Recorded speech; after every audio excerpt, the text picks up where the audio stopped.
But welcome back, everybody, to the continuing adventures of the Crown of the Oathbreaker. Nice to be your DM again after a couple of weeks off for Christmas. And does anyone want to take a brave stab at summarizing what happened last session? Sure. All right.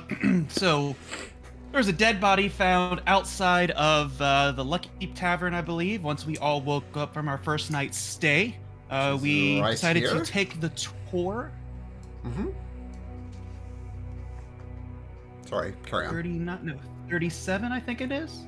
44. Okay. 44. Oh, 44. We Wow. decided to take. 44, yeah, sorry. I'll be quiet. No, all good. Decided to take the tour as a group. In that tour, we stopped somewhere over at like between number 2 and number 3. And this noble came out, seemed to know this person, Adai, and was talking and decided to turn around and drop their towel and walk back in with their whole bare ass hanging out.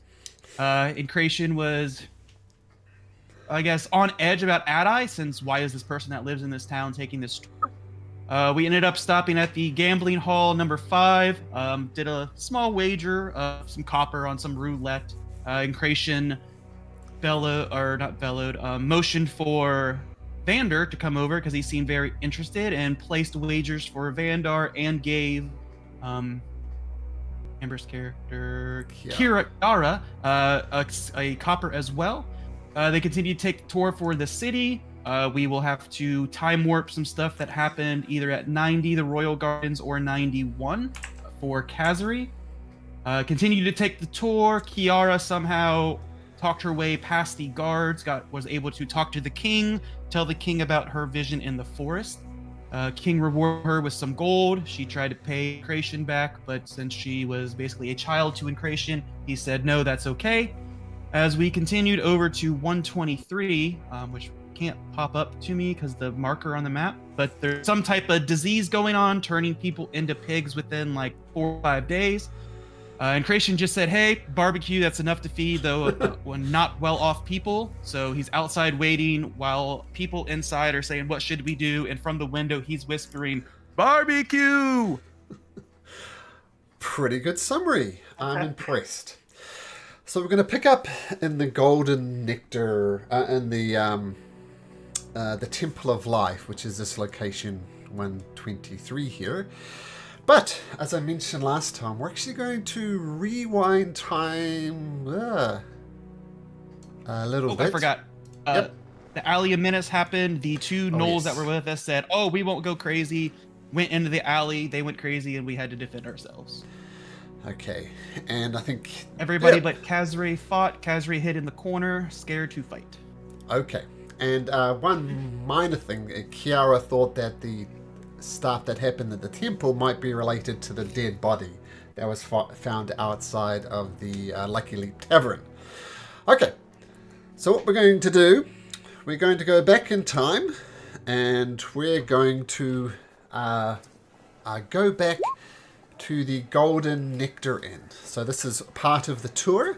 As I mentioned it, Kazri might be particularly interested in this. So I know you're having some trouble, so we'll just do this via text as we talked about, Kazri. So keep an eye on the text. So Word Splasher says, well, here we go. At the Golden Nectar Inn, when warmth and cheer unite, a haven for weary travellers through day and night. And if you remember, this is part of the High District, which Adai uses connections to get you into. Usually common riffraff like yourself wouldn't even be allowed in here. And this is indicative of the inn as well. It's the most elegant inn in the capital for sure. There's people with heavy purses tend to live there. The food is fabulous. The rooms are spacious and the staff are kind. Now, you do notice this particular fellow running around. The Golden Nectar Inn is strangely closed, even though this is peak hours, and he tends to be doing lots of preparation. And as you pop in, he says, "Look, get out of my... Just go away. I've got a very important cooking competition coming up, and I don't need your riffraff around here." And as you're about to be shushed away, you see another figure. Another figure familiar to Kesri and Kracian as well. This is Ozar the Exquisite, who runs the inn where Kesri was working at. And Ozar spots Kesri and says, "Kesri, what are you doing? Get over here! Come inside!"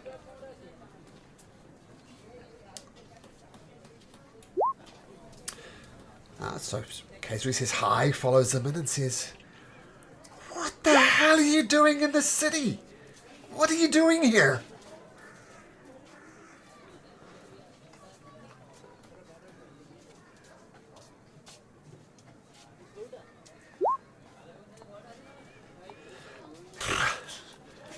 "Look, you know that..." So Kesri says, "I'm honestly lost. I don't know, following this guy," pointing to Kracian.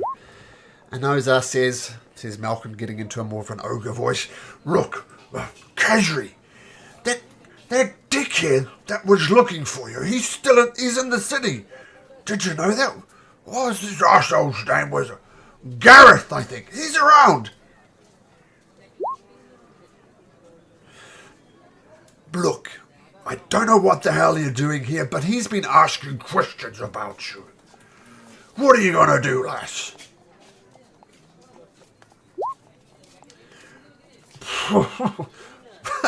"Right, a good idea. But look, I might have something for you. Come here." And he takes you to the back end of the kitchen. "Look, I don't know what business you got here, but look, this is going to help. Drink this." And he hands you a potion. Okay, Kesri drinks it up, trusted from her trusty friend Ozar the Exquisite.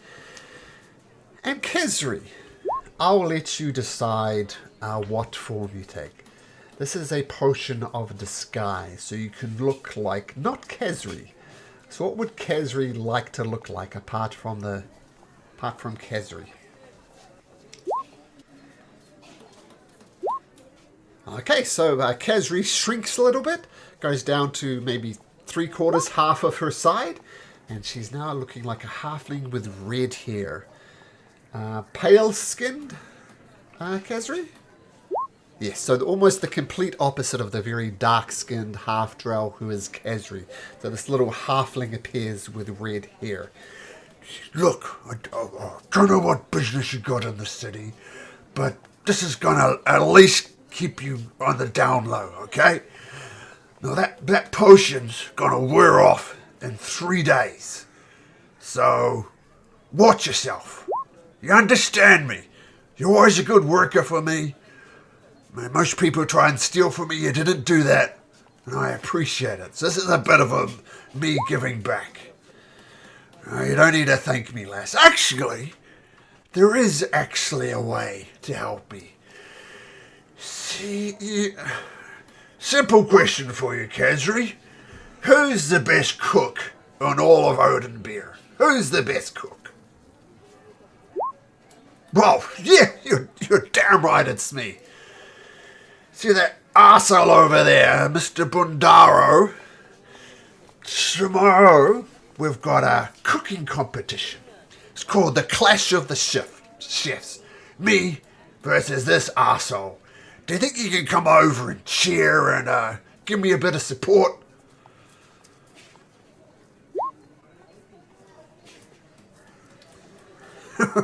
You're damn right I can take him. His hat is very pretentious. Should just wear a simple chef's hat like me. No mucking about. Nice and simple. Alright, and as many people as you can bring along and cheer for me would be great. You think you could do that for me, lass? Get the hell out of here. Keep your head low. And if I find anything more about what this Gareth arsehole is doing, I'll let you know tomorrow.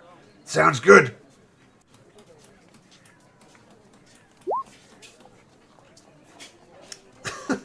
All right. See you tomorrow evening, lass. All right.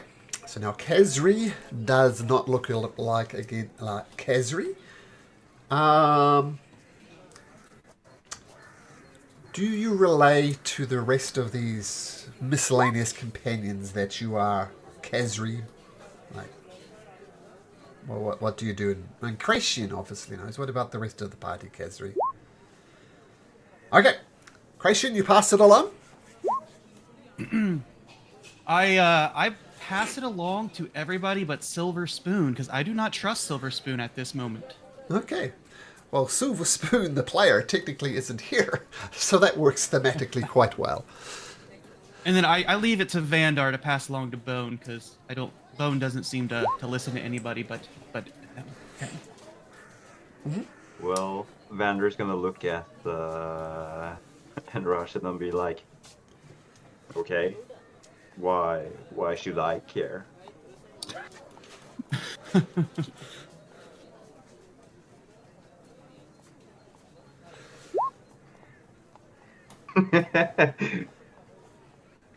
But fine, I guess I'll make Bone aware that this halfling is not a halfling, I guess.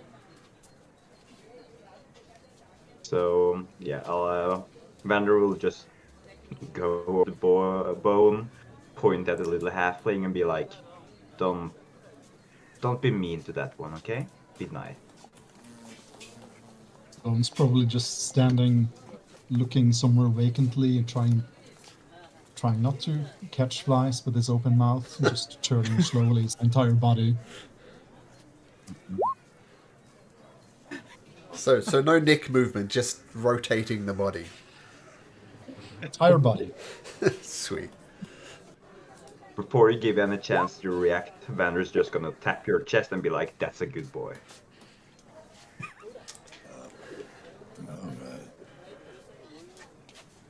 Exactly. Alright, so with that time warp out the way, let's head back to the Temple of Life. So, as Ancration very graciously summarized, your druidic friend Kiara casted Detect Disease, and she noticed that the pigs had the disease, but some people inside of the temple. The temple is almost like a goodwill house. People come there, free food is given. So for the poorest of the poor, there's always a free meal there. And Kiara noticed that the disease was also on some of the people there as well. And Krayshawn thought it was maybe good for the city's pork industry. But that's where we'll pick it up right now. So what do you guys wish to do, given the information that Kiara's provided?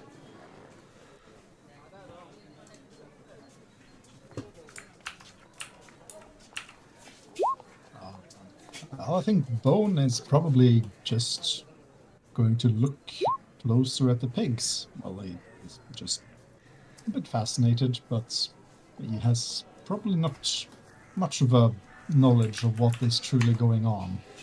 So he's just going to just look at the pigs. Okay, so you go and get into the pig pen, which is quite filthy, but I am assuming Bone doesn't have a problem with that? No. No. Okay, you can make a nature check. And Christian, this is a big responsibility. First roll of the new year. Set the tone for the new year with this roll. Make a nature check. Well, this is going to be good. Oh, it's going to be a bad year, guys. Yeah, they're pigs. That's all you establish. Yep, that's all I can give you for a 5. He's going to try to pick one up, just randomly. Okay, Just pick up a pig. yeah, well, given how strong Bone is, it's pretty easy. These are fairly big pigs. But you pick it up easily enough, and it doesn't resist. It seems to, if anything, like you.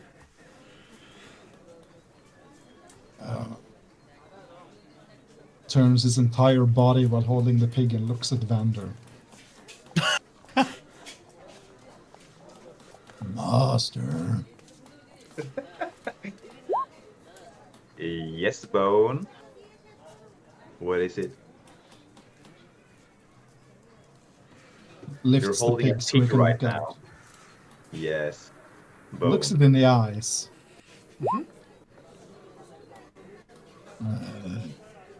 Do you like this pig, Bone? Do you wish to eat it, perhaps?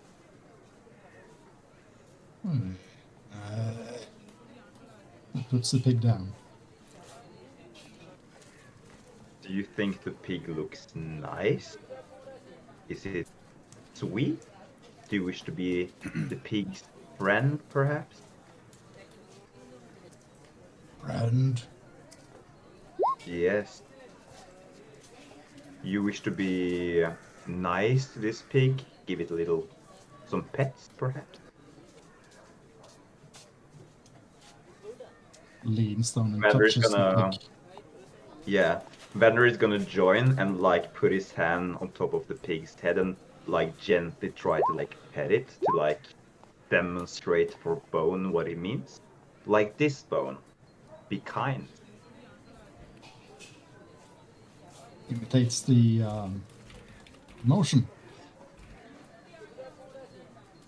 Are you doing it like on the pig or? On the pig, yeah. Okay, cool. There you go, Bone. So you don't want to eat it, you want to be its friend?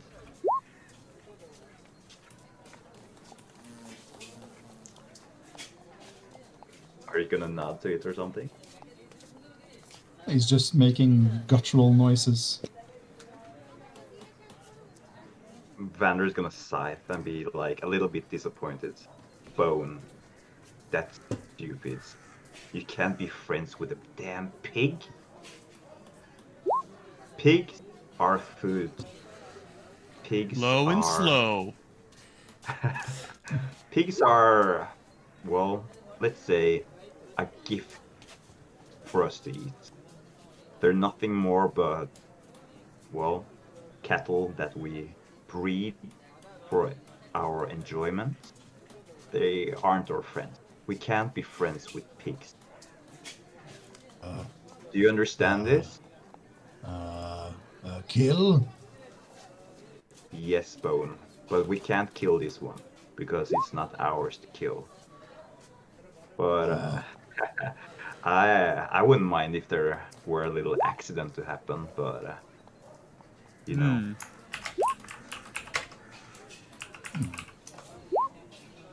Steps away from the pig and steps out of the pig pen.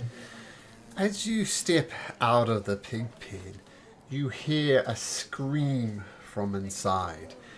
And one of the patrons, one of these poor people from the South District, which is where the Temple of Life is, just collapses, and you see him writhing around and praying. And he's definitely got the center of the attention of everybody in there. And you notice his skin gets almost leathery in texture, and bristles start appearing everywhere. Just, oh! What the hell's happening? And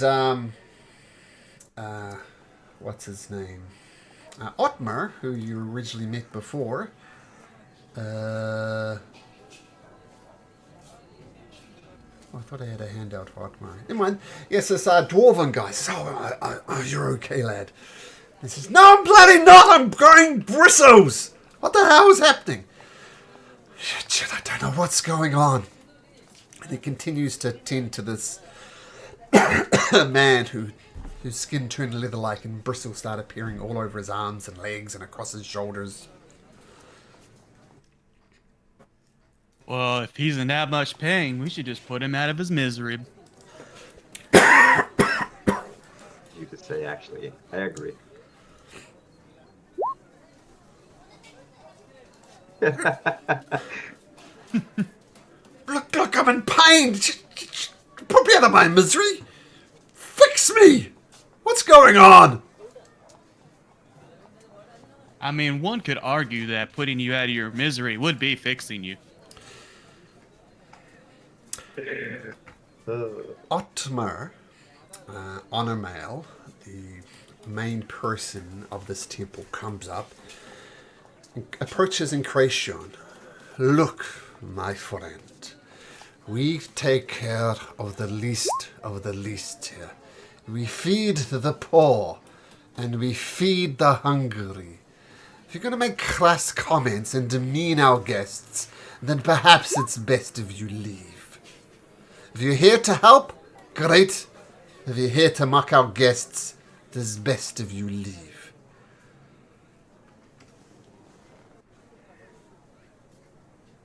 Well, I personally didn't think it was mocking, was it? I think it was an attempt to try to help. He If literally no one else said shows any reason one to- of our patrons to put him out of his misery. That is not helping. That is callous. That is cruel. I mean, Well- I just thought you'd like it open. Well, I understand that, but sometimes cruelty is necessary. I would rather end my life than live an entire life in pain myself. Though I can't speak for this person. I want to think bloody that's what live! your intention was. I want this to stop!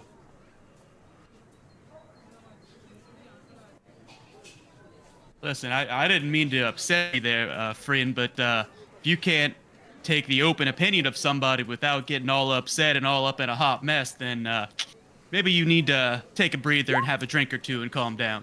I want my patrons, the poorest of the city, to stop turning into goddamn pigs! That is what I want! If you think you can help, great. If you can't, I will wish you a good day.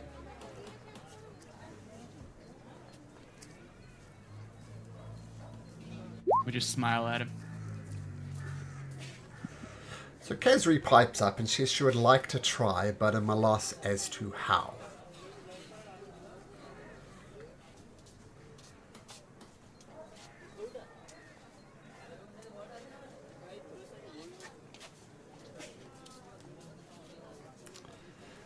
Well, that is great, young halfling, that you wish to help. Trust me, I know I'm a dwarf. Short people can swing well above their weight. Like, I need to try and deal with this. I'm honestly at a loss what to do. But young halfling, you seem like a good type. Please, have a look around if you like. I'm really at a loss as to what to do.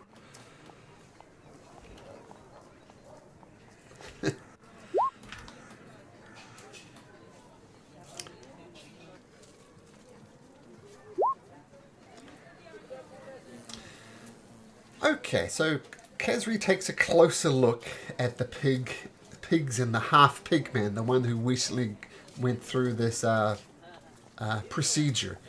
You can make a perception check or a medicine check if you like, Kezri.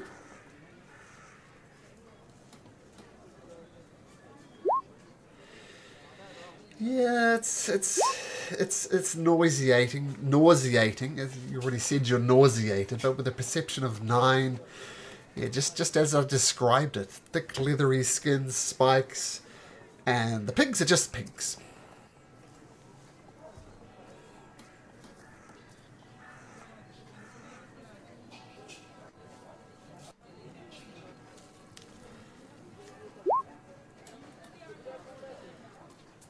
I don't want to be like this, but...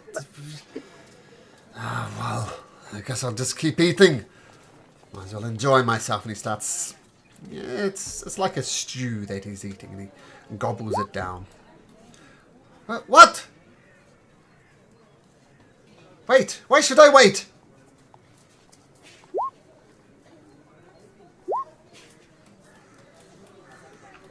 Well, this is my second serving.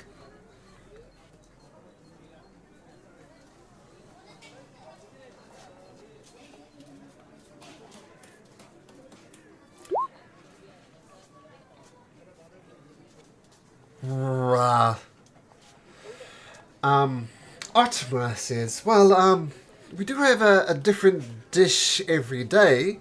Like, we're very much dependent on the food that we are given. Well, today it was mostly a beef-based stew. Yesterday it was a vegetable-based stew. I'm not sure. Who gives us the food? Well, as I said, we get it from various places around town. But old Trumbold, he prepares the meal. Maybe you could talk to him.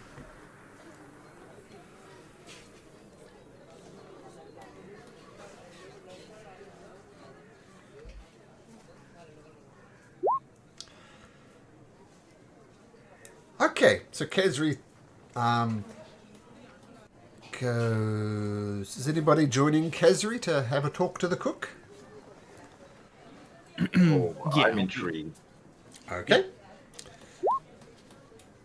Vander is gonna stop Casri along the way and be like, if he is indeed the culprit behind making all these piggy people, don't you think that he is also accountable in paying some financial damage to the people he has affected? Vander is also gonna give a little bit of a smirk because he kind of sees an opportunity in making some cheap money off of it. Perhaps.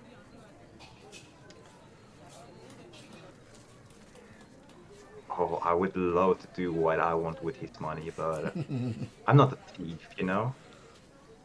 Well, friend, if some of it happens to come my way and I give it to you, that's not thieving now, is it? That's a friend sharing with a friend. Well, what's friends for if not for sharing, you know? Indeed. Okay. Well, I don't always like to share my stuff, but I do love to share others' stuff.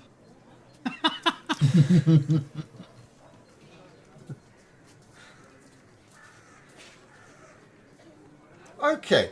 So you enter into the kitchen. I guess Evander is going, Bones going as well. Is that fair? Bones? Yeah. Yeah, Rander's going, Bones going. Vander's going, Bones going. I'm Okay, dragging him with me. so all of you go into the kitchen, and there's lots of various hands there. You're like helping out. There's a lot of poor people that need feeding here in the South District. And you see old Trumbold. He's directing people around. He's saying, chop up those vegetables. Get the meat ready. And he's kind of coordinating the making of this stew out back. Okay, make a perception check, Hazri, as you have a look around the food. See if you can beat you. There we go. First one of the year. Yeah, it's a kitchen. It's working. You don't notice anything odds? Yeah, Hazri thinks that he's fine. And now Trumbold says he points to Vander and says, Vander! What does say Vander? I say, hey you!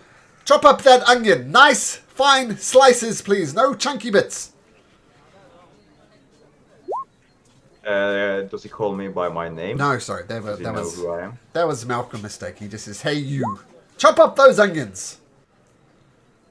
Oh, sure thing. I'll chop up your onions, my friend. That sounds very And, ominous. He goes to do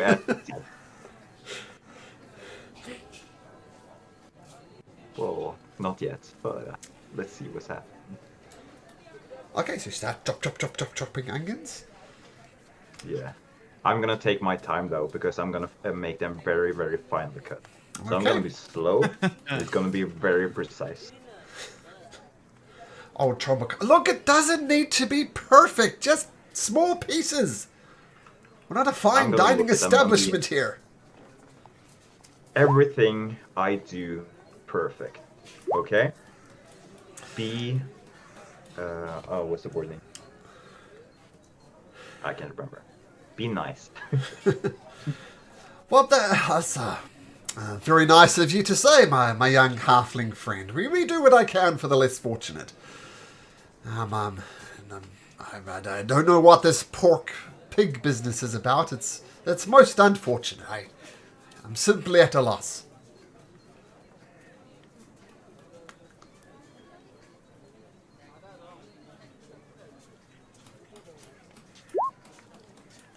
I didn't bring up the pig stuff. Well, what do I know about the pig stuff? I don't know. What I do know is people are turning into pigs, and I'm sure it's nothing to do with my cooking. Maybe someone's trying to poison them. Maybe someone's got a vendetta against the poor. I don't know. Or, maybe as a chef, you just need more ingredients and you're making your own. Yeah, I mean, you see, we have onions, we have the whatever produce is donated to us, and I don't see. That's produce, but not fresh meat. That is deliciously when you cook it low and slow. Well, that's what we do, low and slow, because often we don't get the choicest piece of meats. And I resent the implication that they turn into pigs after eating my food. That is simply outrageous. So you're saying if we, Where do we get our food? Well, as I said, it's donations for the most part. As you surely know, we don't charge for our food, so we're dependent... excuse me. Dependent on donations. Thank you. Yes, donations, but, anybody that works here, are they, magically or arcane inclined, maybe, and you, might be forcing them to use their abilities to stretch this low amount of food that you do get? Well, no. I mean, we make do with what we have. We don't magically enhance our food. That would be crazy.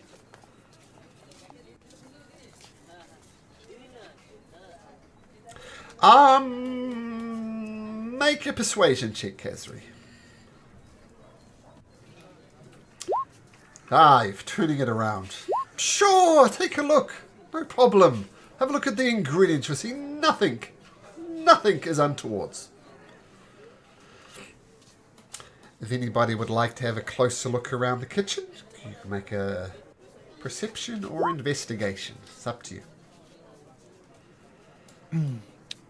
It's the same bonus, but just question. Could I try survival to see if this food looks like normal food or if it's been altered in any way?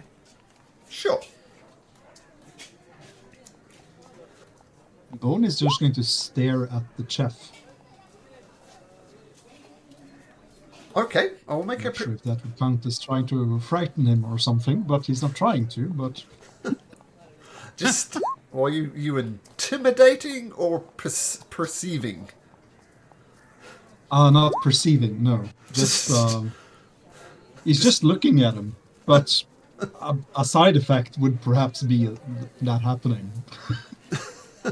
Like with the kid you mean to scare? Yeah. Well, make an intimidation check. Bone is intimidating just by standing there and doing the rotating the whole body thing. 13. Okay. Trying very hard.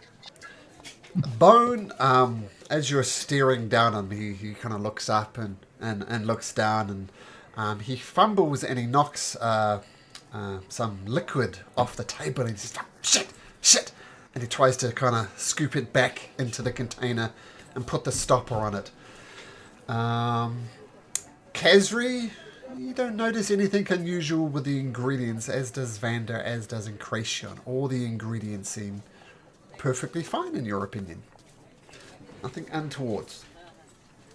Well, hey now, what's that vial that you were so upset you spilled?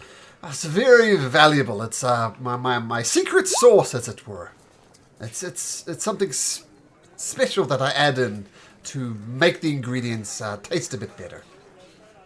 And how long ago did you start to add that secret vial into your ingredients? Oh, I've been doing it for years. Have you changed the recipe in the last few days, or did you give anybody the recipe? Oh, no, I keep it secret. Keep it safe. Insight. Sure. Well, he keeps it safe. He keeps it safe. Yeah, he seems to be, yeah. Well, believe him. do you taste your food after you have the finished product once you add that special sauce? Of course I do. A good chef will always it taste to his food. Drink the sauce right now. Oh, the sauce is very, very concentrated. It needs to be used in small amounts. Okay, then put a little drop on your tongue. That would be a wasteful. It should go in the stews. Oh, A little goes a excuses, long way. excuses. You gonna taste this sauce or not? Persuasion. Vander Yep. wants to go over to Bone and say, Bone, do you see that guy over there? He should be trying to taste that sauce, don't you agree? Perhaps you should go and help him taste that Oh, he's sauce. gonna pour it down his throat. Well, let's do the persuasion first from Incration. Oh, no. As I said, it's very valid. It's very secret. A little goes a long way. Bone? Nice. Okay, master. You don't have to Come force over to the him. entire bottle down his throat, Bone. Just give him a little bit of a help, you know? Be a good sport about it. Puppy's awake, more importantly. Oh, so cute. No. As I said, a little goes a long way. And he tries to resist you. It's going to make him a flat D20. So make an athletics greater than a 12 or better, Bone. So, explain to me how you force feed this chef his own special sauce. Well, I assume he's trying to. That's one sentence I heard before. I assume he's going to try to move away and run. Bone just grabs him by the shoulder and just drags him back, pushes him against the counter, grabs the tiny vial in his hand and holds it up in front of him. He's got his And mouth shut.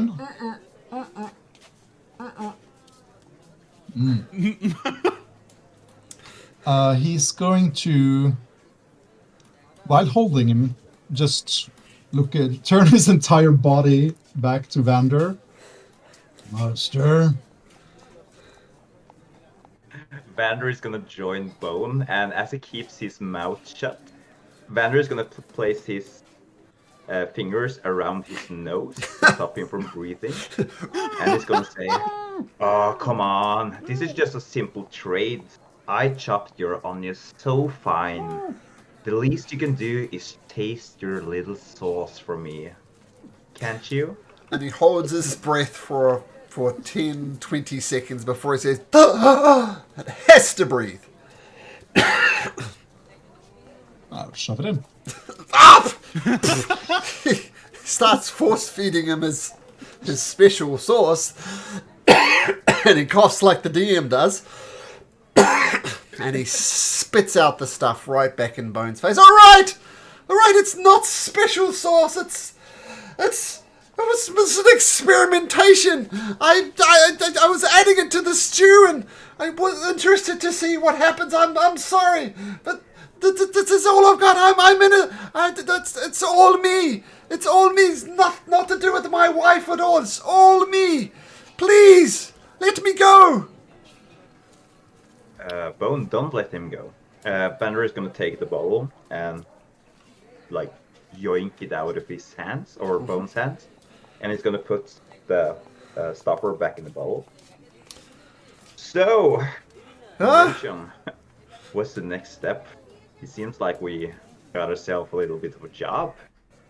We do. And here's the thing now, friend, and big fella there. I hope you don't mind, but I agree with Vander. If you could keep a hold on him nice and tight, that'd be fine. You there, Mr. Wannabe Chef. You mentioned it has nothing to do with your wife. You're a very bad liar. That tells me it has everything to do with your wife here now, friend. So, what's the deal on your wife? Or does the big fella there need to get a little more friendly and squeeze a little tighter? No, she's perfectly innocent. It is all me. She has nothing to do with it. Nothing. Big fella, I hope you don't mind me asking, but could you give him a little bit of a squeeze? Vander's gonna nod approvingly to your request. Let's call the He's squeeze going to another. start violently choking life out of him. Vander's gonna grab your shoulders bone and be like, oh, not that rough. Be a little bit softer to this. Make a strength strength check, Bone, to see how hard you squeeze him. Whether his eyeballs are going to start popping out. Yeah, it's a good, decent bear hug, and you've knocked the breath out of him. It's going to stop a few seconds after, 3 or 5 seconds after Vander gives them order. Okay, master.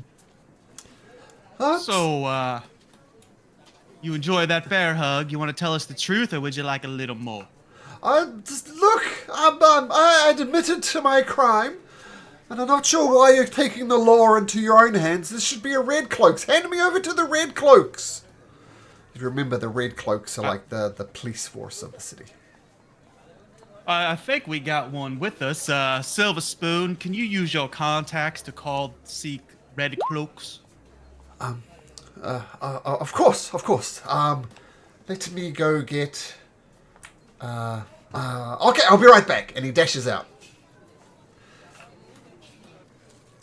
Oh, that's a very good point. Now listen here, Chef. We could have let the big fella just end you. So where's your coffer at? I do believe you owe us some coin for sparing your life. Look, this is the House of Healing. I do this on a voluntary basis. You can shake me down if you like. But I don't really I didn't have much. say here. I said, where's your coffer at? My coffer? Malcolm the DM is not like at home. Like his place at home that he like stores all his coin in, like a chest or something like that, like a small chest. Okay. Just a second.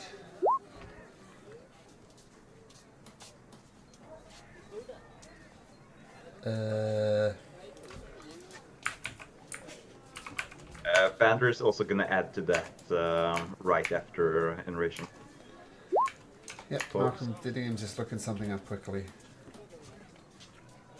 Yeah, Vander is just gonna say, oh, don't have us mistaken. We're not gonna take this money for ourselves. This money is going to all the victims of your pig menace. My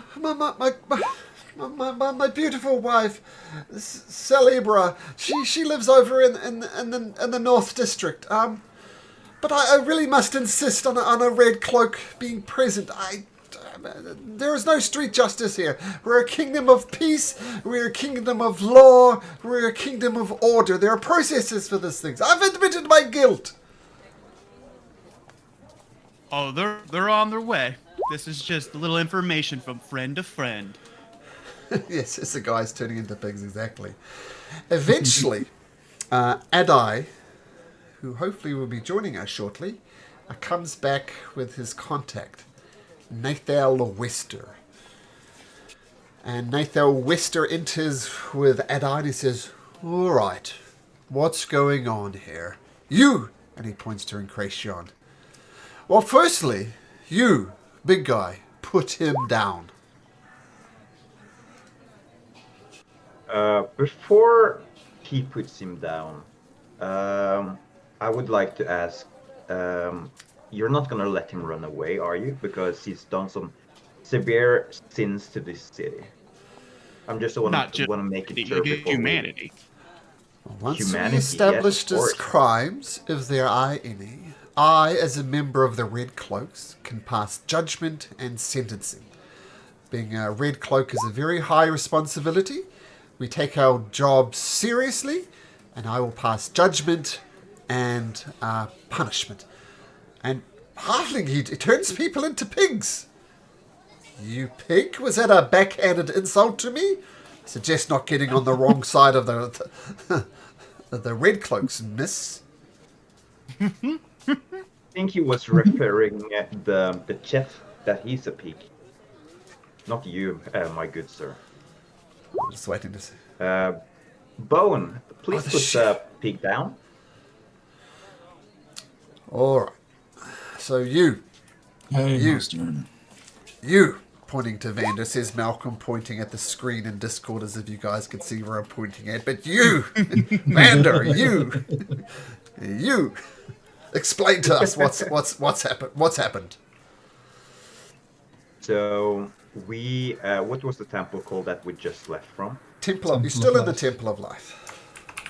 Oh, well, these last couple of days, these last couple of weeks, the Temple of Life have received a very big amount of, well, victims being turned into pigs. And long story short, this guy is the reason behind it.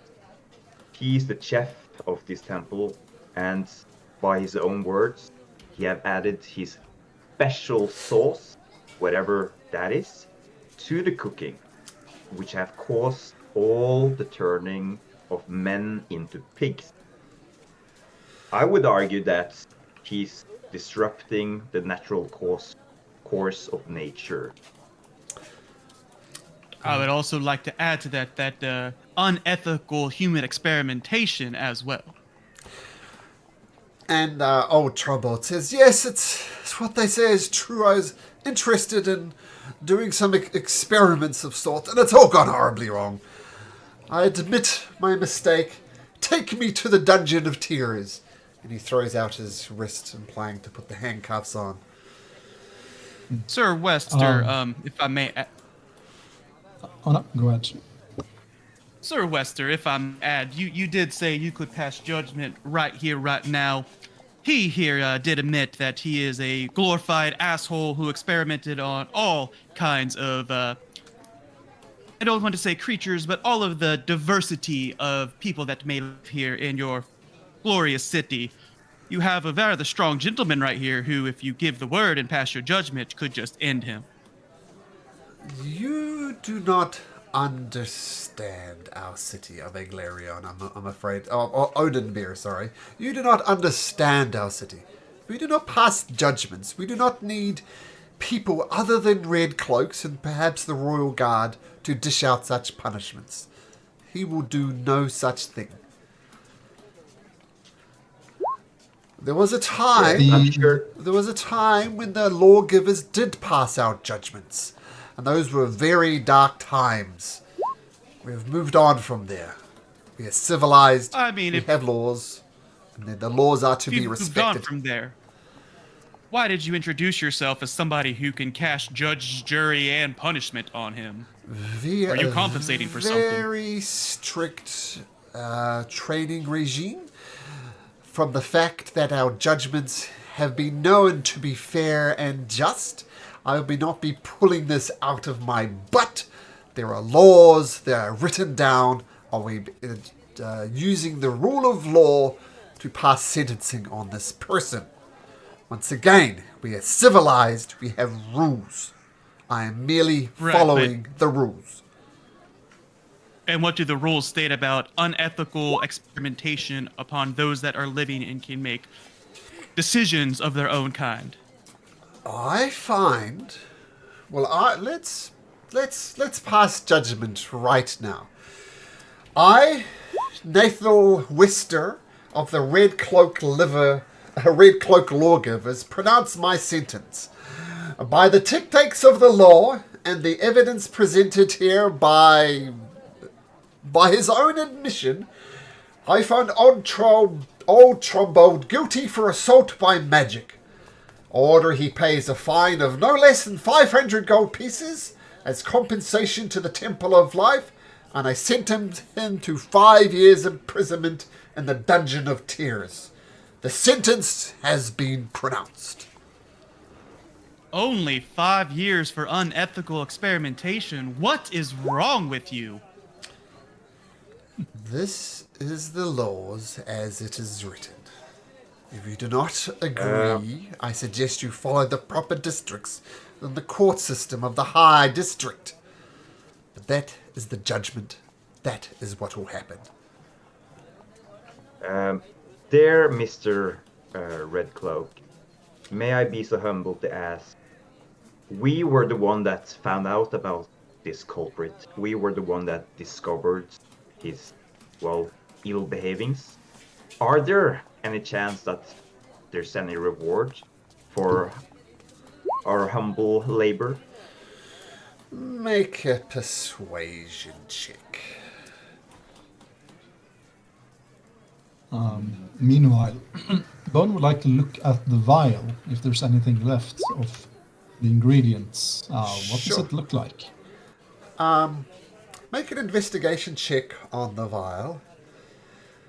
And Nathal Wester, the Red Cloak, says, I suppose you've done most of the legwork for me. You can have 5 gold pieces. And he reaches into his pouch and hands over 5 gold pieces.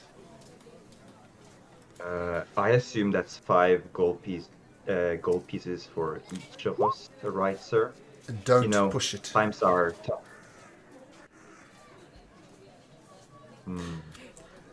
Okay. And keep in mind, that is actually quite a generous thing. People in the farms work for coppers a day. So, yeah. And Bone, you have a look at the vial. The vial is mostly empty. If nothing else, you fed some of it to him. But there's maybe like half a cup left in there. Any specific color, or what does it It's seem dark like? Something? and oily. Okay. Well, justice has been served. I will take this man and we'll take him to the Dungeon of Tears, and that is where he will be staying for the next 5 years. I apologize, things got a little testy. You seem new to town, but this is how it is. Red Cloaks pass laws. It is not ambiguous. It is not punitive. It is as per the law. And Adai, I see you've been involved in this. Might I have a quick word? Adai, this would be the perfect point to join up. He said an hour, didn't he? Yeah, he said about. Yeah. Oh, about. That means exactly an hour. Ooh, 2 more Give us minutes. time. As old Trombold is dragged away, Vander's gonna wave.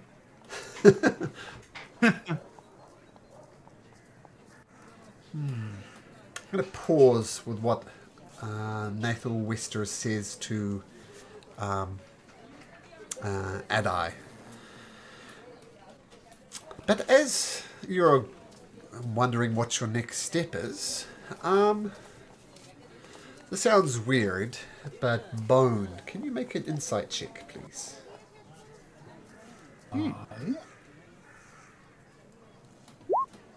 That's a 4. Okay, thank you.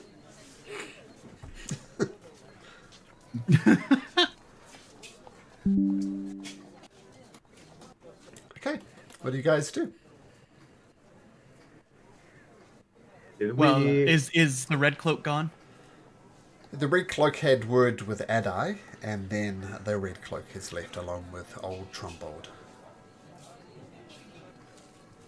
Well, seems we've unlikely come together as possibly a group of friends.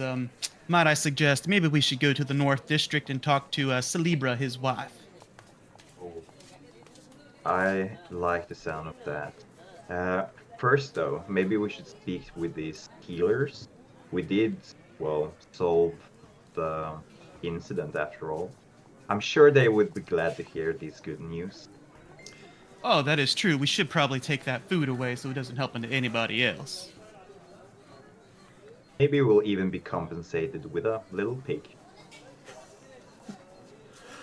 Otmir, who has been watching the whole thing, the dwarven gentleman who's kind of running the Temple of Life, he says, Well, you've done an excellent job there. The Temple of Life owes you a debt. Needless to say, we'll be throwing out the current batch of food, and the patrons will go hungry for tonight. It's late in the evening, by the way. They'll be going hungry tonight, but I'm sure with our donations of food, we will be able to feed them again tomorrow. And I thank you for getting to the bottom of this. I just wish we could do something about those who are fully transformed into pigs, and those who are partially transformed. Might I make a suggestion before you start handing out food again? Try to find somebody that is magically or divinely inclined to possibly see if the food has been poisoned. That is a good idea. Don't come cheap, but perhaps we could find a nice, kind individual to do that for us. Witchery, don't you know a chef friend that would perhaps could help out these, well, innocent souls?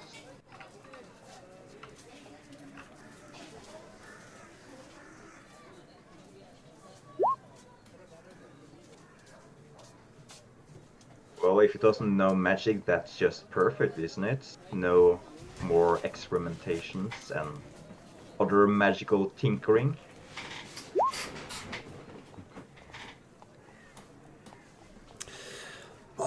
Yes, well, that would be good. And, I think it's tradition at this point to offer some type of reward as a way of thanks. Now, this sounds rather odd given the situation, but we don't have anything. We rely on donations. But you're always welcome for a meal here, as is everybody, I guess. But you want a pig as a reward, sir? You see, the last time we were here, my friend Bone over there, the big fella, he seemed to have a little bit of connection with one of your pigs.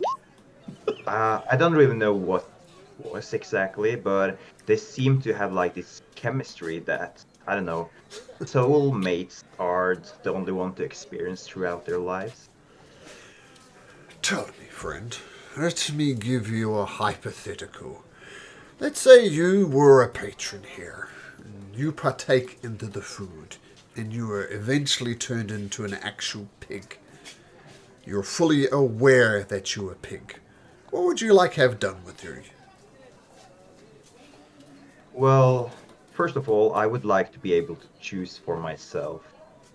Or perhaps the pigs themselves may be able to choose.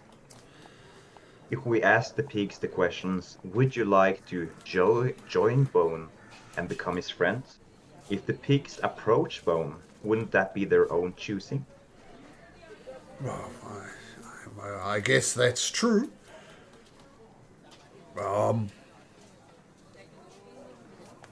Let's do a little test then. Put the pig back in the pen. If you can attract the pig, it will be yours to do with what you like, Mr. Tallfellow. So, Bone, if you wish to become friends with this pig, you have to, well, try to share the same experience and the same connection you had with him or her earlier. Reach out your hand, show the pig that you want to become its friend. Okay. Sure.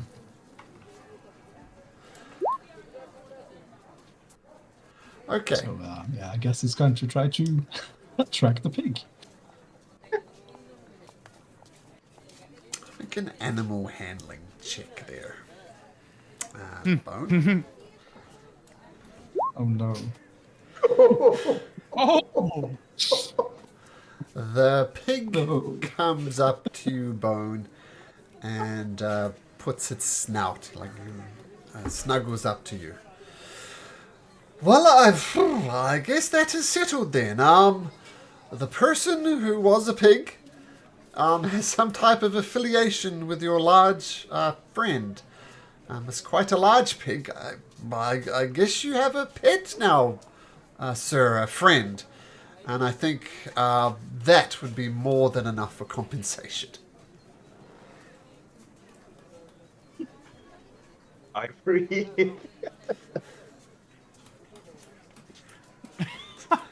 So Bone has a familiar of sorts called a pig. Now, Oh my gosh, amazing. now The Adventures of Bone and Pig. no, I know it's tradition to to name such animals. I do not know the name of this person.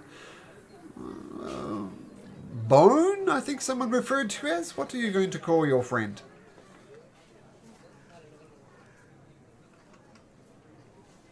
He's gonna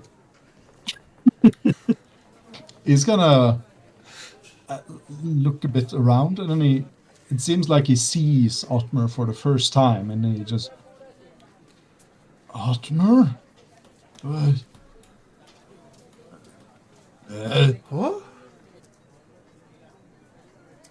You know me?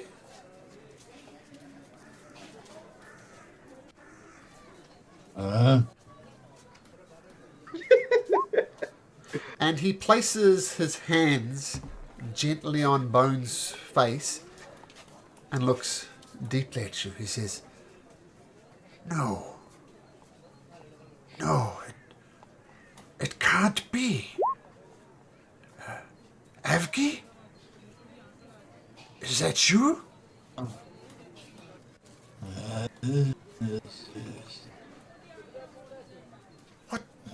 What happened?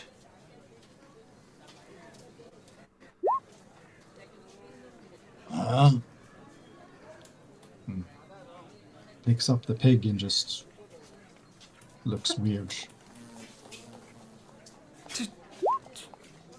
So, no, he's not talking to the pig. He's talking to the owner of the restaurant.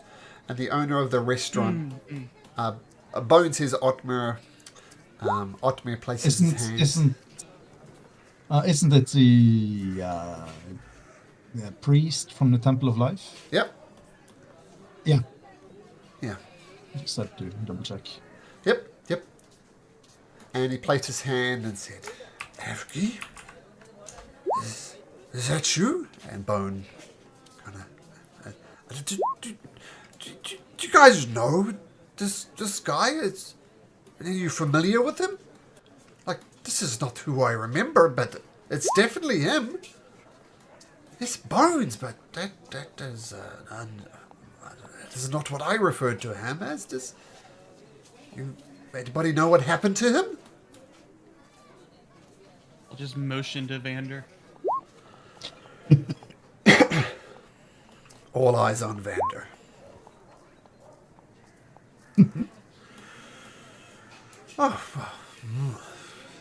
Well, I don't really know what's happened, but I remember a much shorter person than this, much more vocal, but this is not who I remember. He seems. I heard rumors of him at the dog pit, but this is something different. And no, he did not eat the stew. This is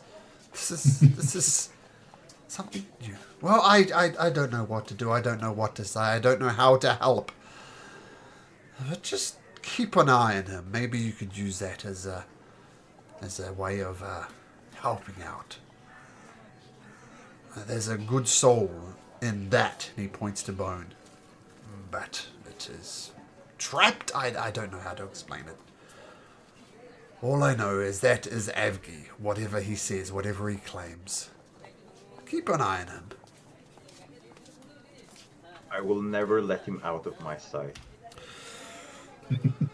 Good.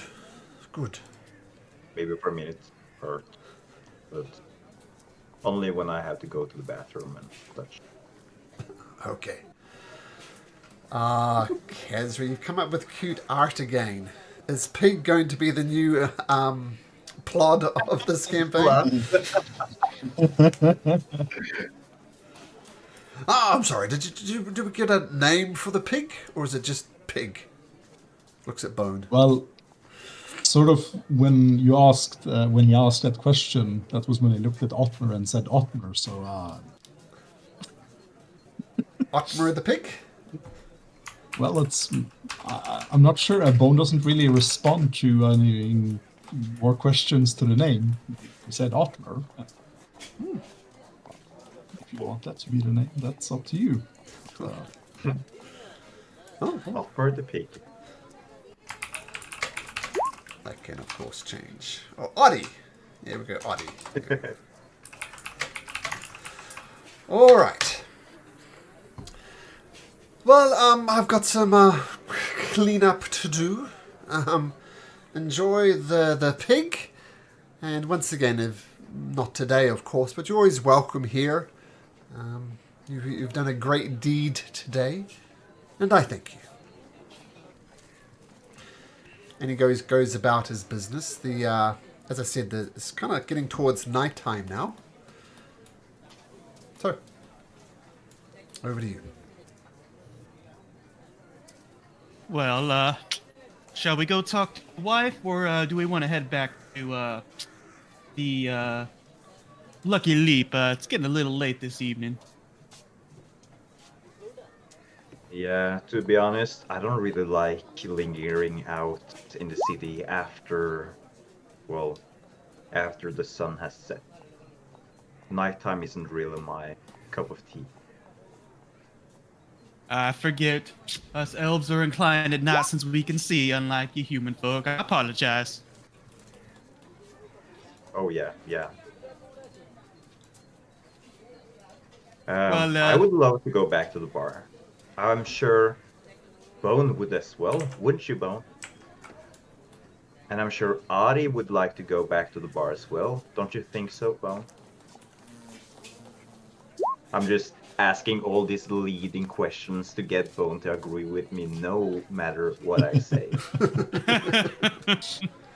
He's not really paying attention. He's just holding the pig up at eye level and just looking into it, like trying to find its soul or something.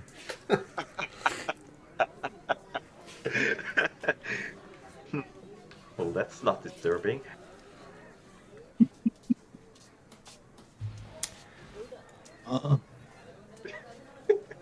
Bone kill. Oh, no, that's your friend, Bone. Most people can't become friends with pigs, but I guess you're the exception.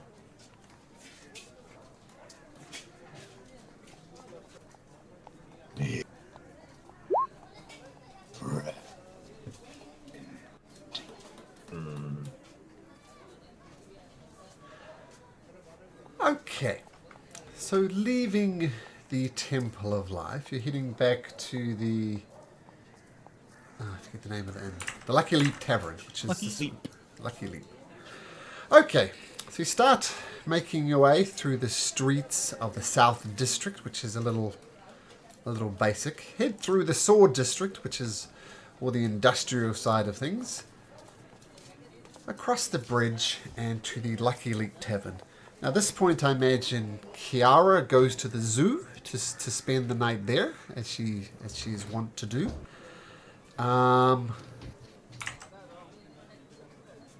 And yeah, let's pause. By the way, Yep. Vander, I guess we have leveled during the day, or when did we level? Ah, the start Like of for mechanical reasons. we'll say officially at the end of this long rest, you're level 2. We'll do it that way. Okay, at the end of this long rest. Yep. Sure. Okay. And let's take a moment to do a blood clot break. And we'll see you guys in 5 minutes or so. Right. Yep. All right. Go.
right.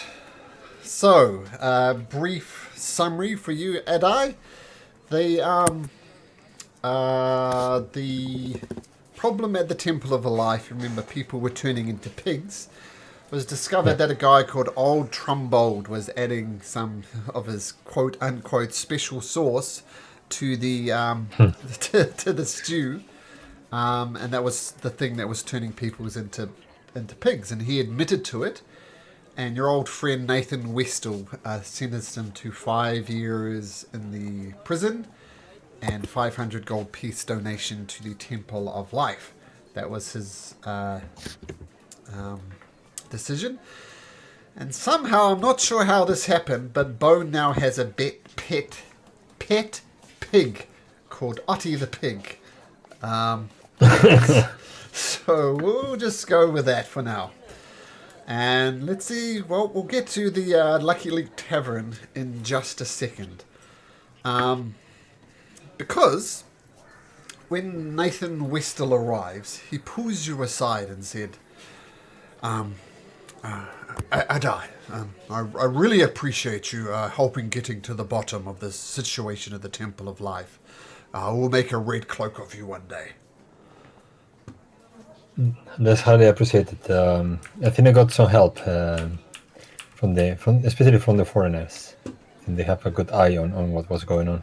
Well, of course. I mean, that's part of the challenge of being a good red cloak is to know who your assets are and use them. As you know, like I've been helping you to train behind the scenes. I know this is more the life you perhaps wanted. I have a problem. I'm hoping you might be able to help me with. Are you interested, Adai?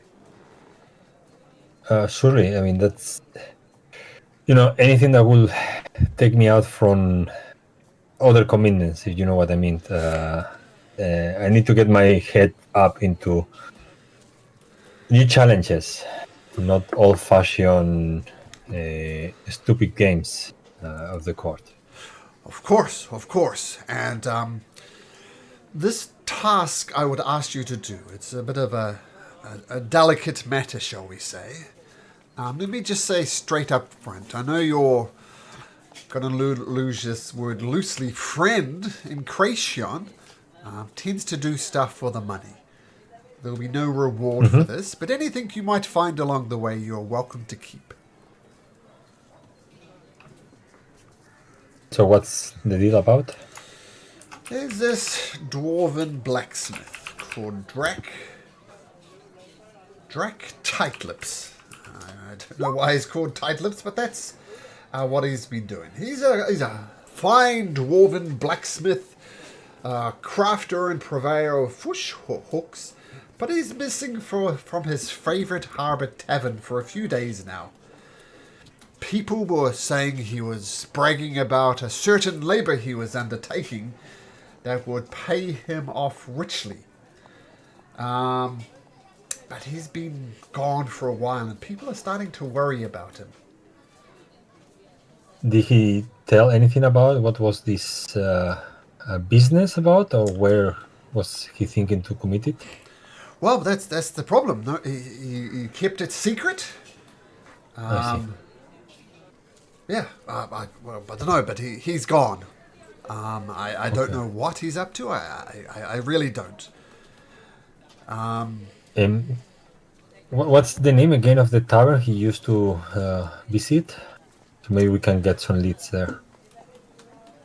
The Cheeky Mermaid Inn. Cheeky Mermaid. Which on your map is number 53.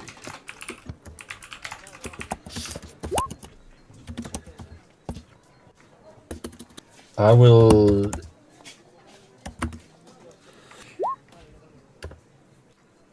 I think you mentioned about the money, that maybe we can get some, as you say, some of the people who are now at the moment around, some of them are quite fixated on money. So definitely we can get additional pair of hands by showing them at least a promise of some goods that maybe can get in on the way. Maybe may suffice to convince some of them. Of course. I will do my best. Of course. Yeah, so check out the cheeky mermaid inn. And he also has a house in the seabed. And which is down here. And he describes a particular house, which I'm going to call this house here with a blue circle around it. So it gives you directions to that house. As I said, Nothing ominous. this is a matter I'm hoping for your assistance with. No reward will be offered. But from all of what I hear, Drax Tightlips is a very sensible person. Head down, works hard. He's apparently onto some great treasure or something.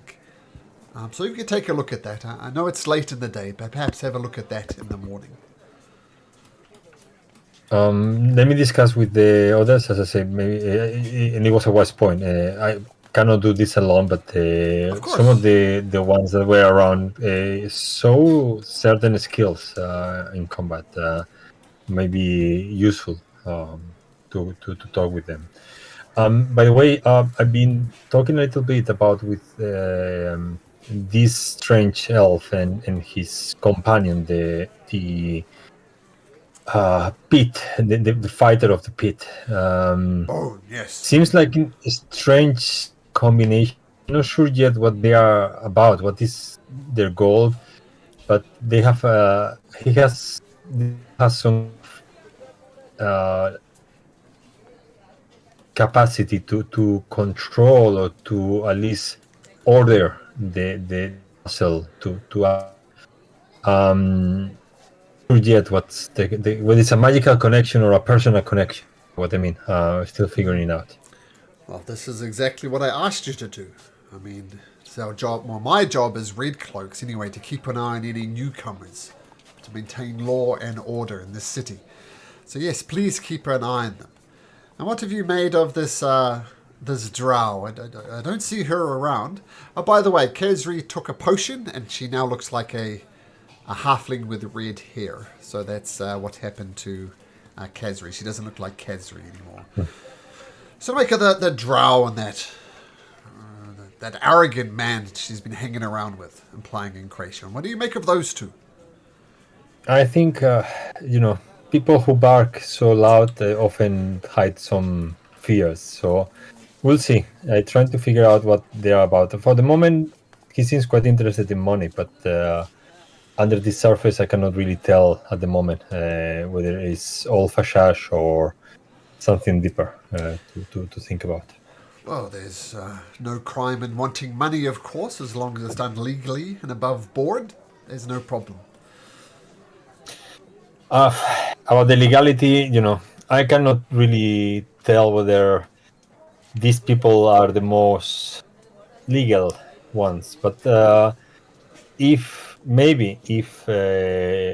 directed, if aligned into a common goal, may have something more than what is in the fashash, as I said. Need to figure out whether they can be used for good or they only care about their own business. Of course. You're doing an excellent job, Adai. Keep an eye on them. I heard you were invited to a party tomorrow night. What can you tell me about that? I don't want to damage my family, and I probably will have to find a way to go there. But it's a quite disgraced situation. Had a horrible encounter with the princess, and I suspect that something like that is going to come again tomorrow. You mean the princess, the beautiful and gracious heir to the throne? And the hungry one, and I turn my head so that he can notice more the lost ear. Adai, listen closely. You cannot be bad-mouthing the princess like that. Just don't do it. She is the heir to the throne, and we need to treat her with respect and not talk poorly about her.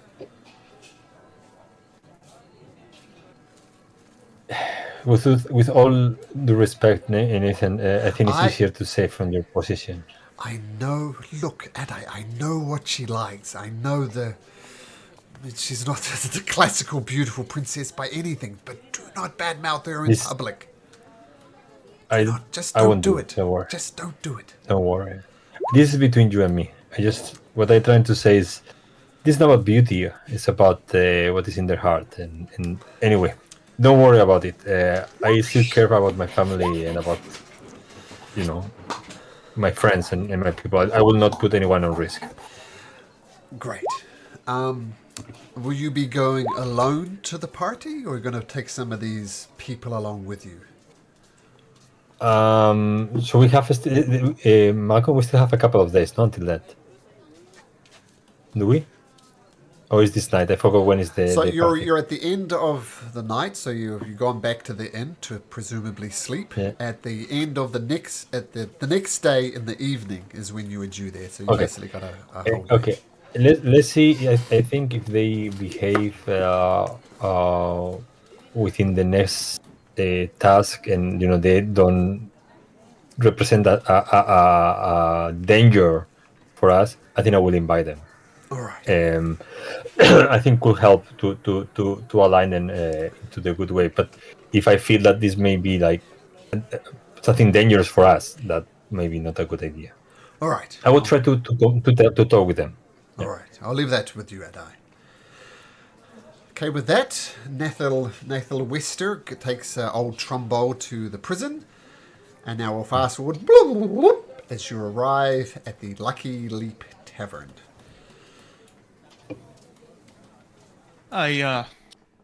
Vander, I have a question for you. Yeah, sure. Fire away. Could you bear witness to something for me, please? I want to have an honest game with somebody. Would you mind being the witness? I would love to be the witness. Hey, Silver Spoon, come over here. Take a seat. Damn it, man! I'm just tired about you. You like to speak a lot, and to insult others without knowing about their life or anything about them. Huh? Which kind of Here's man the are you? deal. Well, I'm an elf. I'm not a man, so maybe you should check first before you assume. Here's the deal. Lady Luck's put us together. Seems like we're gonna be around for a while. This animosity between us. Let's put it to the end. Let's have a card game. Wager is respect. What if I win? Interesting. You win, give you the respect you deserve, and I'll back off on my assumptions. If I win, you tell me why a citizen has taken the tour and seems to be spying on the group. And And you get respect either way. that's enough. Okay. Seems like a win-win situation. I have Vandar here as the witness. I have a knack for cards, and dexterous as I am, this will be an honest game. Let's play it. It's a play of brightness, a play of line, a play of hand. Which game do you want to play? It's play of Lady Luck. It's game of cards. Best of 21 wins. Okay, let's do it. If I remember, Malcolm, it's a D10, D8, and D6, right? Let me check my notes.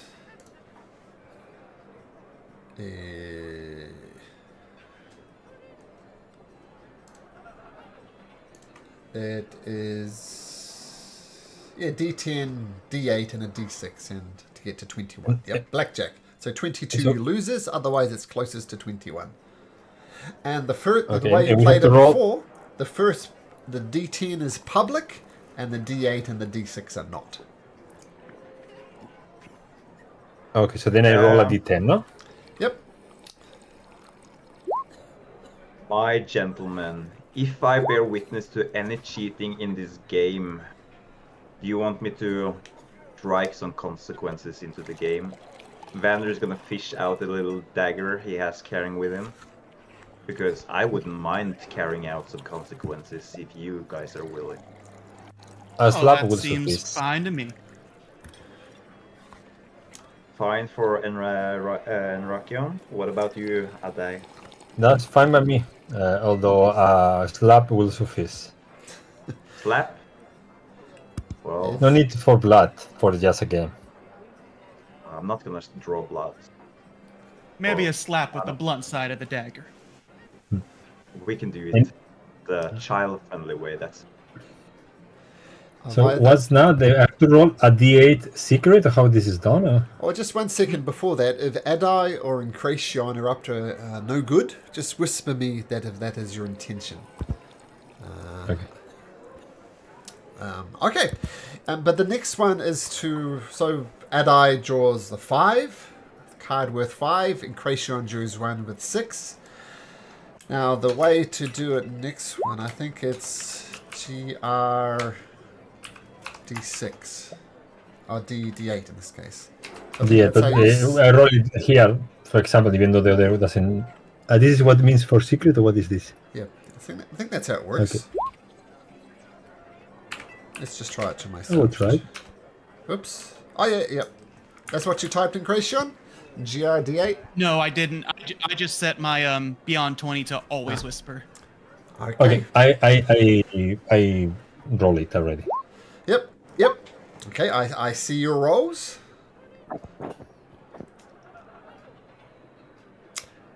And then it's a gamer's respect. I guess you draw the last card. Do the same thing, but for a Yeah. D6.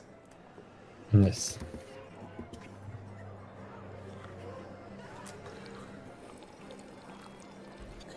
Okay, just a sec.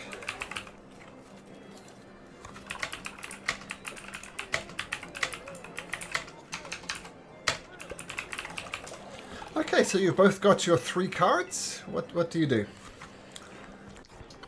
I reveal a 14, and this is the first legit card game Incration's ever played. There was no sleight of hand, no illusions, Wink. no distractions. Wink, wink. Okay, then I reveal mine, which I believe is 15. If Malcolm can correct me, but I think it's 15. Yep.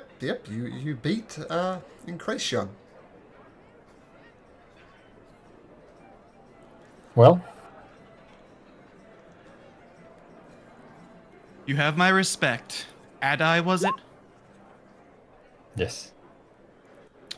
Now, since it seems we might be stuck together, if we ever come into a little hostile mess, maybe I could use that silver spoon act as a distraction, if you wouldn't mind. That's perfectly fine. All right. No more animosity towards you. You have my respects.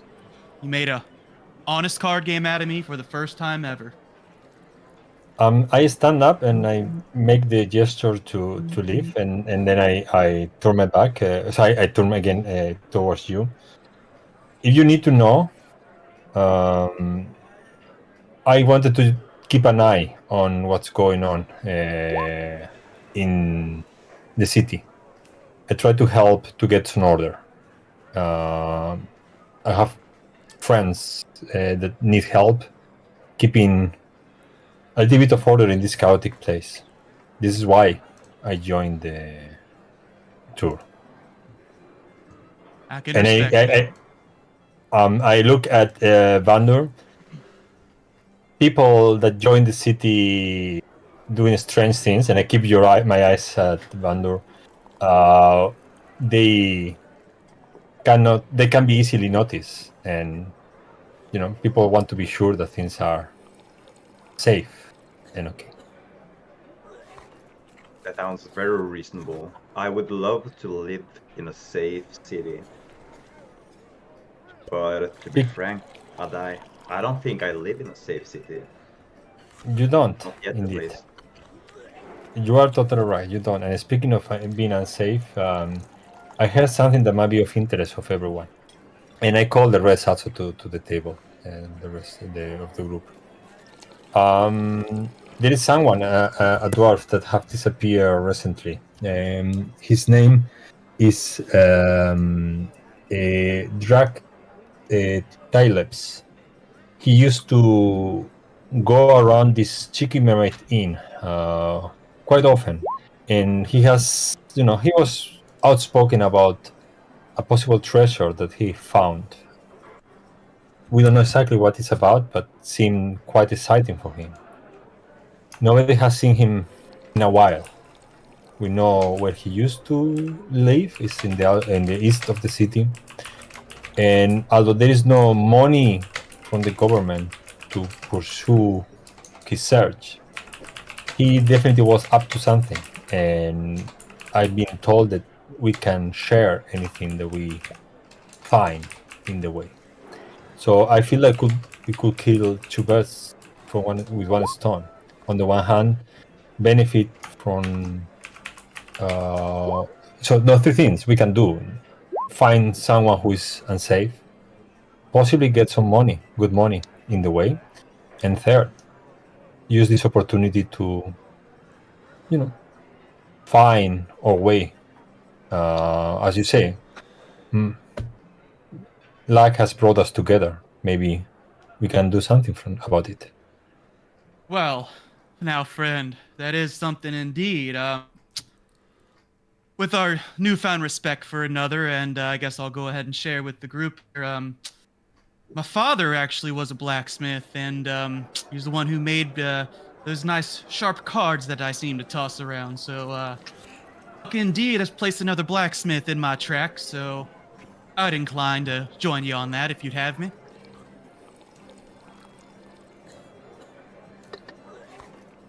Will you guys be interested? Well, to be fair, I am in a position where I am very interested in earning some coin. So if you're suggesting that there's coin to be made, my heirs are yours. And, well, seems like you have some work to do. If you can guarantee some pay at least, I am very interested to follow. And so will Bo. I am afraid I cannot really guarantee it, but I will be surprised if there is none. So that's the only thing I can give you. My confidence that they will be, but I could be wrong. Would you be confident enough to say that you're willing to bet on your own personal stash of money to compensate our waste of time if there's no money to be made? If we find the dwarf and there is no money in play, and we bring him safe, I can offer you the money I have in my pockets. It's not a lot, but may suffice. Let me see what I don't know how much money I have, so let me see whether I. Let me check my character sheet. Let me check my character sheet. Yes, exactly. Because maybe I offer you nothing. So I weighed a not really heavy bag, which seems not to have more than few gold coins. Well, today I managed to gain 2 gold coins. If this opportunity brings me more than 2 gold coins, I will be very happy. That's definitely the case. Then let's say, because of my curiosity, I will tag along. And if there's no money to be made, I assume you'll be so kind to compensate both Bone and my wasted time, as well as this little pig, I take my bag of coin, which and I take out like a couple of silver coins which I may need, and I toss it to you, okay? And I say, give me you can give me back the money when we find money in our way. I like the sound of that. And you get 7 gold. You have 7 gold pieces. Nice. That means I've made 9 gold pieces today. Okay. A man. Sorry, you get 6. You get 6 because I need to get the silver coin. So you get 6. 6. And then because otherwise I don't have money to pay for the inn or anything like that. Mm-hmm. A man sidles up to your table, just pulls out a chair and sits down. Because I can't help but notice that you were talking about coin. I could have perhaps have an offer for you.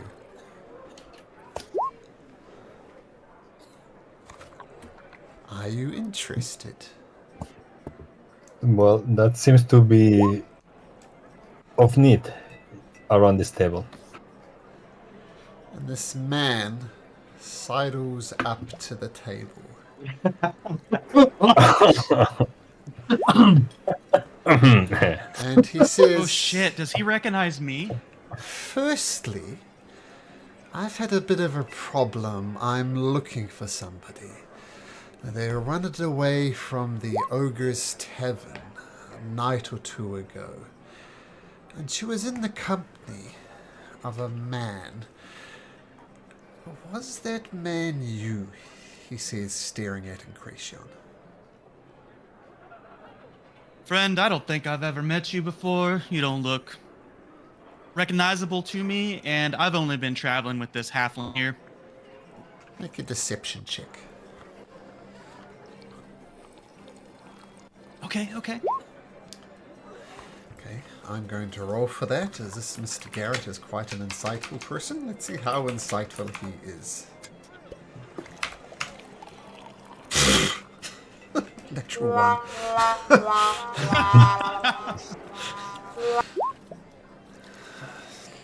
Well, it was quite dark that evening, I suppose. Okay, fair enough. It wasn't you. This lady I am looking for, her name is Kazri. Let's just say her and I have unfinished business. If you could bring me Kazri, I could offer you 300 gold pieces. Let's just say my family comes from money. 300 gold pieces is a literal fortune. If you could bring me Kazri, 300 gold pieces is yours. Let me describe her.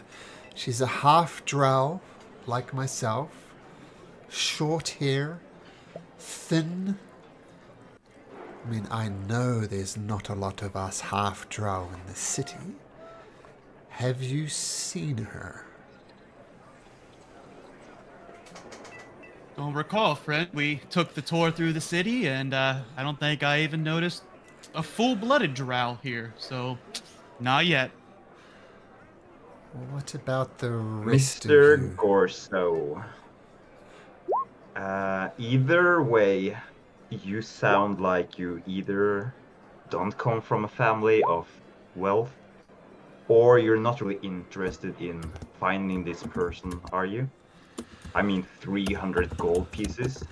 Yeah, that's a sum, but it's not really breathtaking, is it?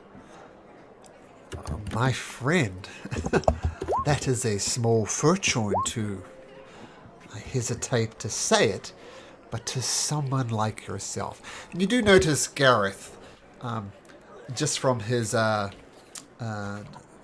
clothes he is wearing some very fine clothes. He looked like a noble, he looks like he comes from money, so just keep that in mind. But it says, yes, 300 gold pieces is a small fortune to someone like yourself. The way you're talking, though, I suspect you know something. Otherwise, why would you be asking for more? Well, you're right. It's negotiation. It is indeed a small fortune. Nothing more, though.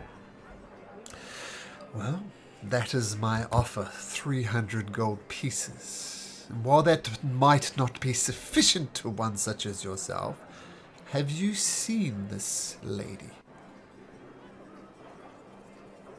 Kazri's her name. Half drow, thin, short hair. For 300 gold pieces, I'm not even gonna give that answer any thought. That's, in a way, insulting to me as a person, to be fair.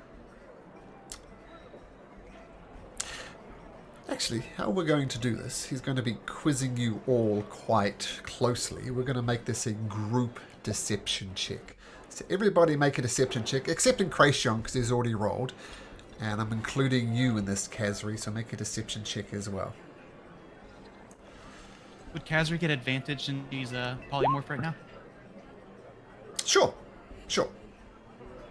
You're still whispering, but I see you're 24, Vander, and Kazri. Lucky you got advantage, because it's a natural one. All right. 1 second. Oh, we didn't get Adai. Yeah. 1. Whoa! So we've got a 16, a 21, a 24, 17. 1 is going to cancel out Vandor's 24. 6 is going to cancel out the 20. Okay, we'll see how that goes. All right, I see what they say. Many people in this city are more interested in gold than anything else.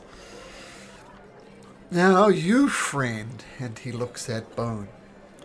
I feel I need to speak in small, short sentences. Do you know someone called Kazri?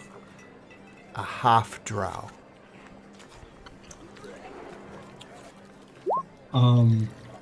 He's not going to respond, actually. As he's talking to him, he's just going to do sort of shaking Artie and go, pig, friend. Vander is gonna be a little bit mean and say, Bone, don't call the poor man a pig. That's not very nice. Say sorry to him. Barkeep. And Gareth calls over someone whose name happens to be Rico Tane. And he says, Sir, I'm not sure what type of establishment you're running here. I assume you have some type of standards. Please get this pig to leave. And while you're at it, take the pink animal with you as well. I'm sorry, but that is right. We can't really have pigs in our establishment. So could you kindly take the pig outside, please? Boom, take the pig outside for a little walk, would you? Okay. Carry the pig outside.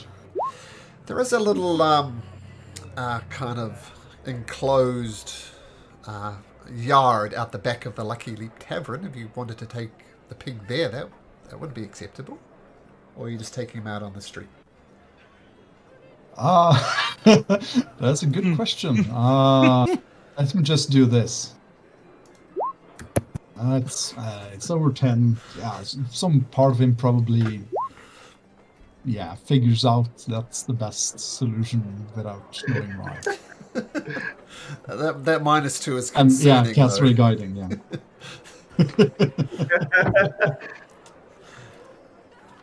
Excuse me, miss. Before you go follow your friend, the same question to you. Have you seen this half-drow I'm looking for? He says to Kazri as she's trying to make herself scarce.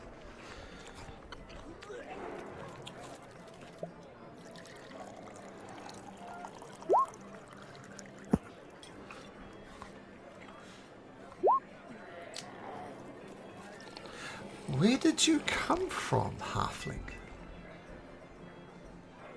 Oh yeah, you're just...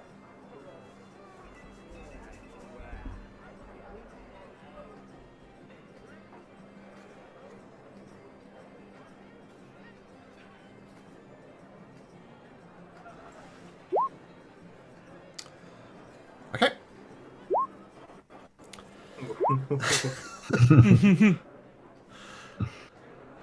Tell you what, we'll take you across to the bigger map of Aglarion. Again, this is what you know of Aglarion. Not a lot, but what are you going to say?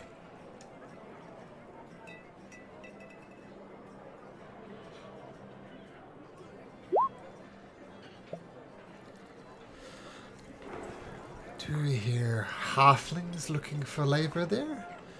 Of course, if you want to earn some more coin, I would suggest you look for this Khazri. Could you do that for me? 300 gold pieces. Keep an eye out for her.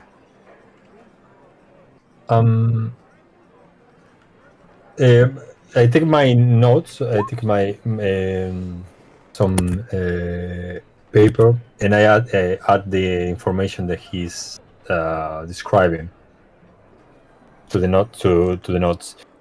Okay. I will keep an eye. I mean, that's maybe not enough money for Bandu, but I could be interested. Now, one thing is, by the way, Malcolm, do I know anything about this guy? This Gareth Gorso? I ever seen him in the city or anything like that? Make a history check. History check? Okay, 4, not my thing. Alright. No, you've never heard of Gareth or Gorzos or anything. Okay. We definitely don't know Speaking Gareth. of... With a natural one, I gotta do my natural one sound. So now and I write his notes, and then I make another section in this notebook, and I say, so can you now tell me, when did you arrive in the city? Oh, just this morning. I haven't been here From long. where? From where? From my, From, strangely enough, Gorso. Okay. No, do I know this place? Gorso, is it known place? Not with a history natural one, you don't? You know, there's a place called Gorso, but that's it. Okay, Yeah, I I'll write know it he's down. lying because I know exactly where he just came from. Okay. Do I notice that he's lying, or by any chance, or? Insight. Natural 20? You're running the gambit. He has come from Gorso, but he's implying he came straight to Oathbreaker, but he did not. Yeah. Sorry, I rephrased my question. Sorry, I mean, after Gorso, where did you stop by before coming here? That was my mistake. Sorry. Oh, okay. Well, I came straight here. I heard Khazri was here. This carefree, this person that you're looking for. Okay, gotcha. Okay, no, good. I will keep an eye on that. I think that's interesting information. Now, I simply Definitely good money. would kick myself if I did not ask you. And he turns his attention to Vander. Have you seen this Khazri character? Even if I had, you're still insulting me, my friend. Well. Alright. Perhaps this was foolish of me to ask. If you could keep an eye out for Khazri, that would be good. But perhaps there's another more simpler task I could impress on you. There will be gold coin involved. Not as much as finding Khazri, but a job I need doing for 50 gold pieces. Friend, with all due respect, one person might be interested. Go your way. We've already told you we'll let you know. Oh, you Well- seem very interested in gold from what I overheard. I'm offering you 50 gold pieces for a simple task. At least hear me out. To be honest, I would like to hear you out. If it's easy money to be made, why not? The family and I, we spend most of our time in Gorso. Let's just say that our interests there are very much insular. But with this whole Khazri situation, I've been forced to move into the dump that is Oathbreaker. It's not so great. And we have a mansion here, the Gorso Mansion. I plan to move into it in the coming days. If you're interested in cleaning the mansion for me, 50 gold pieces. Malcolm, this is the villa that we were told in the tour that is full of crap, no? Yeah, it's been deserted for a while, so just empty, not used.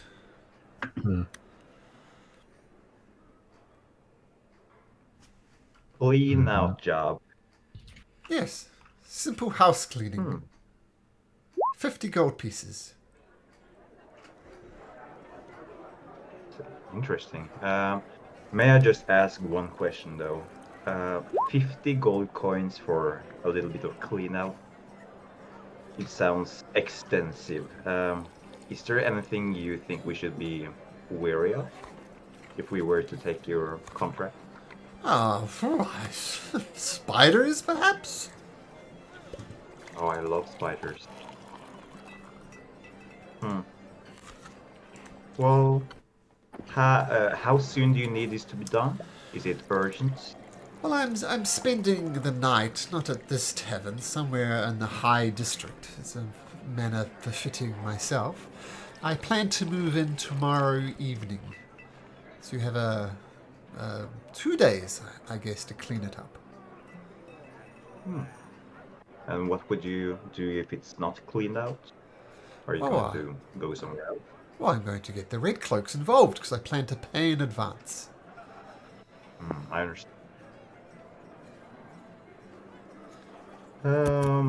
If we were to do this, would we just collect the money from you? Put it this way. No, as I said, I'll pay you in advance. I'll give you 50 gold pieces. You have 2 days to clean it up. If it is not cleaned in 2 days, well, I'm going to get the Red Cloaks involved. Oh, I understand. Well, my friends, what do you think? Is this something that we deem worthy our time, or nay? Well, I guess my interest is piqued. He did say 2 days, so we could help Adai in the morning, and then after the day after that in the morning, we could do this cleanup if it is 2 days. So, and 50 gold in advance. I mean, payment up front's always good. All right. Adai, what do you say? I think you should have a word in this as well. I'm quite interested in that people need cleaning their houses, but I'm curious enough. So we get some information already of what this man is looking for, searching for in the city. He gave us truthful information about his whereabouts before coming here, and we may get also some interesting information and how the citizen seems to be for a few gold pieces. Why not? We have enough time. 2 days is fine. If it's shorter, I would say we cannot make it. All right. Vander is gonna stretch his hand out to be, able to receive the money. Feel free to add 50 gold pieces to the kitty. Well, that's enough time for me to be spending time in this squalid conditions. I will get my accommodation in the High District and expect to move back into the Gorso Mansion in the coming days. Good day, and don't forget to keep an eye out for Kazri. And he gets up and leaves the Lucky Leap Tavern.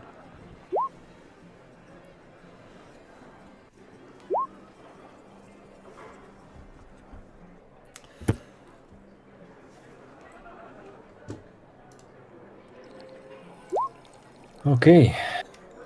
Well, Vandar, when you retire to your room, let me know. I have something I'd like to give you in private. That sounds intimate.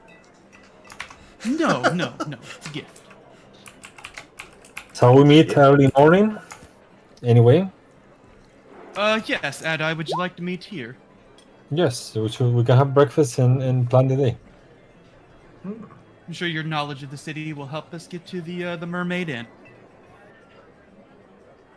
I don't know if my knowledge is that good, but I used to travel a lot around the north. Come here only for business from time to time. But yeah, definitely I can guide you a little bit through the city. Perfect. Okay, so if you're staying here for the evening, It's going to cost you a silver piece to stay here. I'll pay for mine and share. Okay. Would you say, Malcolm, once more? As two Silver pieces? piece. Silver piece for a bed for the night. For Hey, one what bed? did you do with the 50 gold pieces? Who took it? I haven't distributed them yet. But if we're adding Kiara to the pot, which we should, Yes. Sure. 50 on 6 should be a little bit below 10, right? So 8, 8.33. yeah. Yeah. 8 and some silver. Okay, So thanks. 8 gold, 3 silver, 3 copper, and someone can have an extra copper piece. Vander will take that. That's gonna matter. As he should. That's mattering. Everything matters. All right, so we can all retire for the evening. I assume Kazri and Kracian are sharing a room. Yes, but I will go knock on Vander's door. So just I go, actually Vander think so. and Bone will be having a room. Kiara will Yeah. spend the night at the zoo and meet you up in the morning. And finally, Adai just gets a room by himself. Okay, sorry, as you were, Doug. I'll just knock on your door, Vander, and ask if I can come in for a brief moment. I'm gonna you'll see Bone sleeping on the floor or laying on the floor, I guess. I'm not paying bed for him to sleep in. But I'll let you in the room, silently and stealthily, I guess. Discreetly, that's the word. Once the door's fully shut.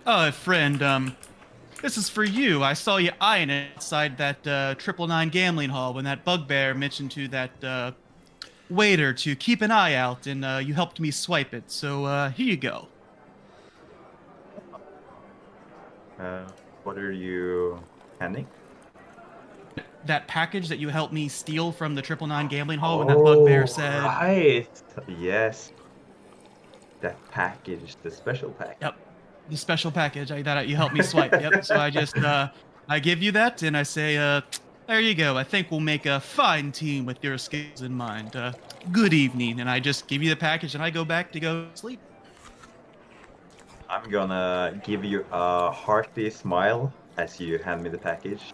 I'm gonna nick my head in acknowledgement and say, thank you. That's very kind of you. And I agree. I think we're gonna make a very solid team. So, what's inside the package? You open up the package.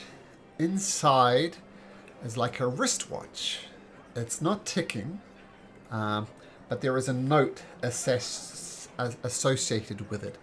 And the note says, tick tock, and it's signed Golfer. As in Golfer the bugbear, the one who lent you the money. That's concerning.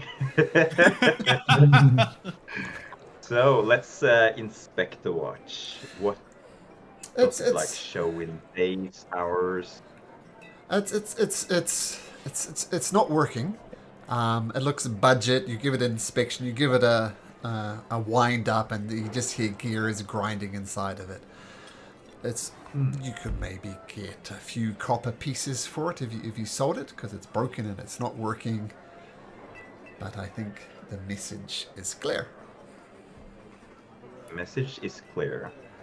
I'm going to grab the note and I'm going to hand it to Bone and say, Bone, do me a favor, can you dispose of this? Just eat it or something. Okay, Master. Eats the note. Perfect. Out of sight, out of mind. Oh my god. Sorry, did Bone just swallow the watch or the note? Or both? The note, yeah. The note, okay, that's slightly less concerning.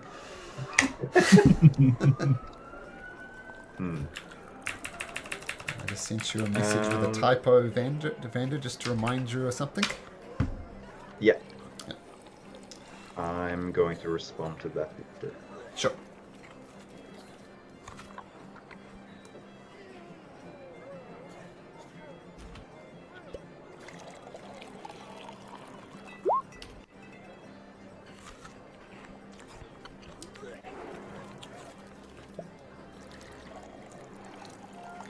Yep, that's perfect, Vander. Yep.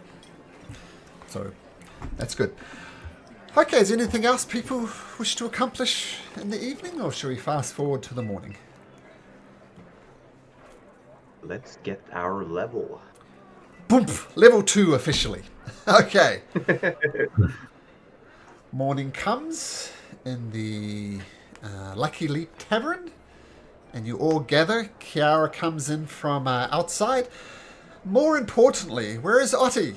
What did you do with Otti, Bone? I guess it's out in the place there, unless Casri reminded Bone to take it inside. Okay, so It's still out in the pens. okay, well, roll me a d20, Bone. Oh no. Luckily, 6. Otti is still there in the morning. Is he Great. still alive though? He's still alive, yeah, but Okay. I mean, desperate people do desperate things, and a pig is quite a valuable commodity. If you come from a poor family and don't eat very much, then it would be very tempting to swipe that pig. The pig was not swiped, though. But just a note. That's good. Just a note. Otti is fine. Just for curiosity's sake, Vander wants to strike up a little conversation with the barkeep, and out of the blue he's just gonna ask, so, what do you think a pig would fetch in price these days? Depending on the side of the creature, anywhere from 10 gold to 50 gold, I'd say. Wow, 50 gold. That sounds like a very nice pig. Thank you, I'll keep that in mind. And Rico Tane is this elderly gentleman. Didn't expect to be sharing art with him, but if you go to Discord, there's a rather budget picture of Ricio Tane. That's the barkeep. So I have 10 gold, 50 gold, depending on the pig. Why, are you interested in selling that pig? And in the courtyard, I could cook him up. It looks pretty decent. 25 gold pieces for the pig.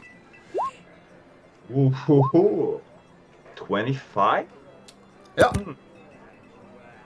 Don't you think that the pig has the potential to grow even more bountiful, maybe even be able to reach the fair price of 50 gold coins? Well, if you bring me back the fully developed pig, the fully grown pig, then yeah, 50 gold pieces, absolutely. It's just not quite big enough yet. Out of curiosity's sake, how long do you think it would take for a pig to grow up to be full grown? A couple of months, A perhaps? couple of months, yeah. I see. So do we have a deal? Maybe in a couple of months, maybe in a couple of weeks. We'll have to sleep on it. Sure. 6 months? Well, that might be a bit long, but sure, we'll come back. All right. And The end Ricio of the Tane? campaign. 6 months in real life. Kesri / Kayla actually knows about pigs. It's good to know. All right.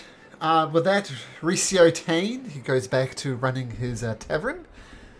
And the day is yours.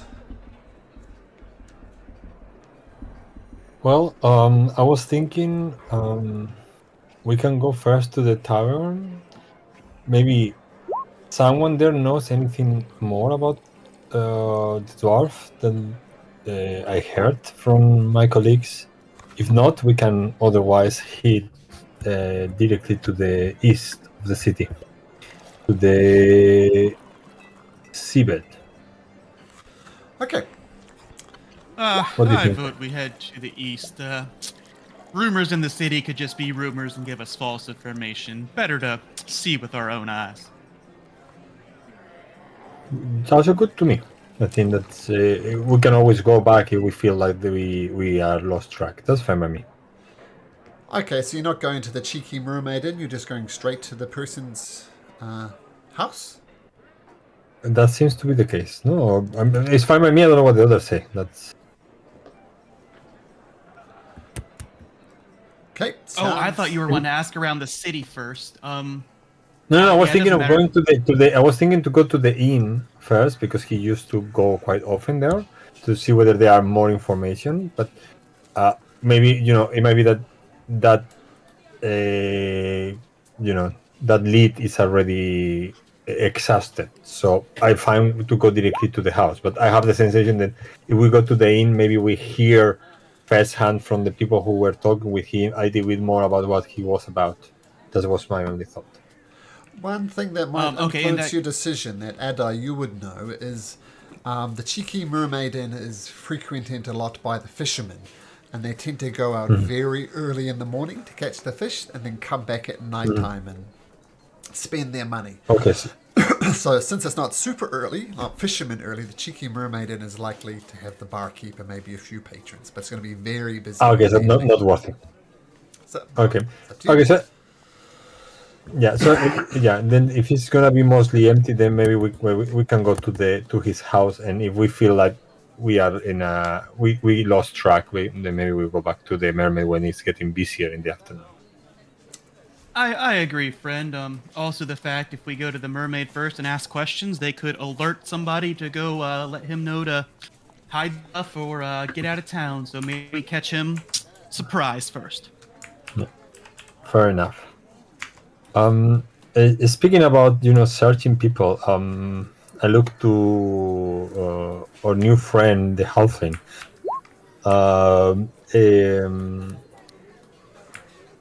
That guy from yesterday, he didn't look like a fair game. Hope that you're feeling okay. Well, about that guy from yesterday, I got some information on him, but I would like to ask permission from somebody to share the little bit that I know before I just openly let that out. Just waiting for a nod or a shake or a no.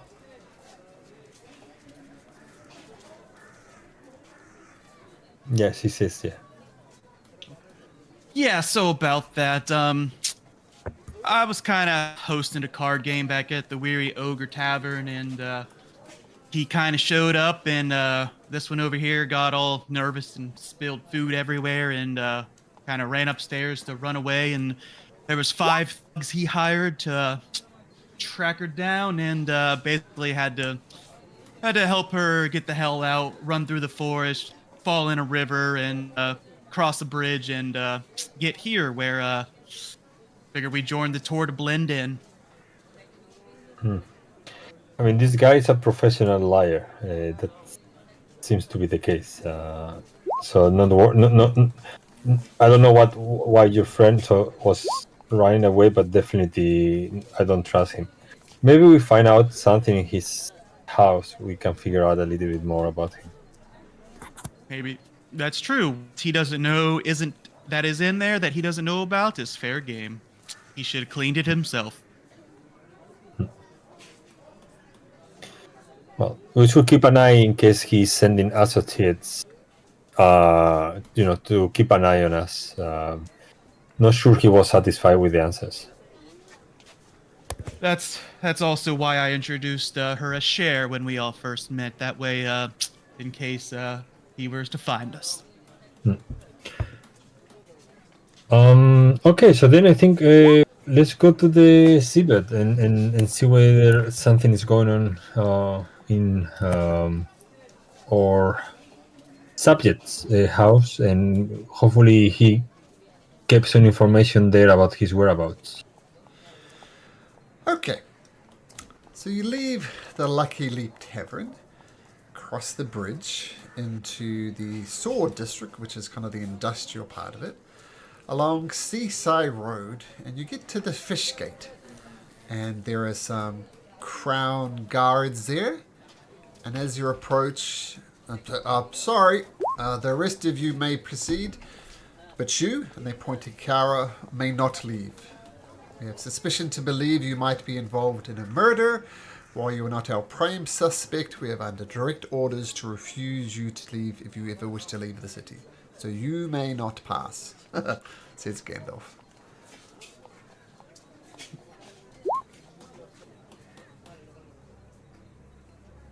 Okay. She's not playing, no. Anyway, yeah, okay. And Khazri says she did not kill anyone for sure, but look, she did or she didn't. We are not sure. This is the whole piece we keep her under suspicion. She has not been arrested, but she must remain in the confines of the city. I think we understand.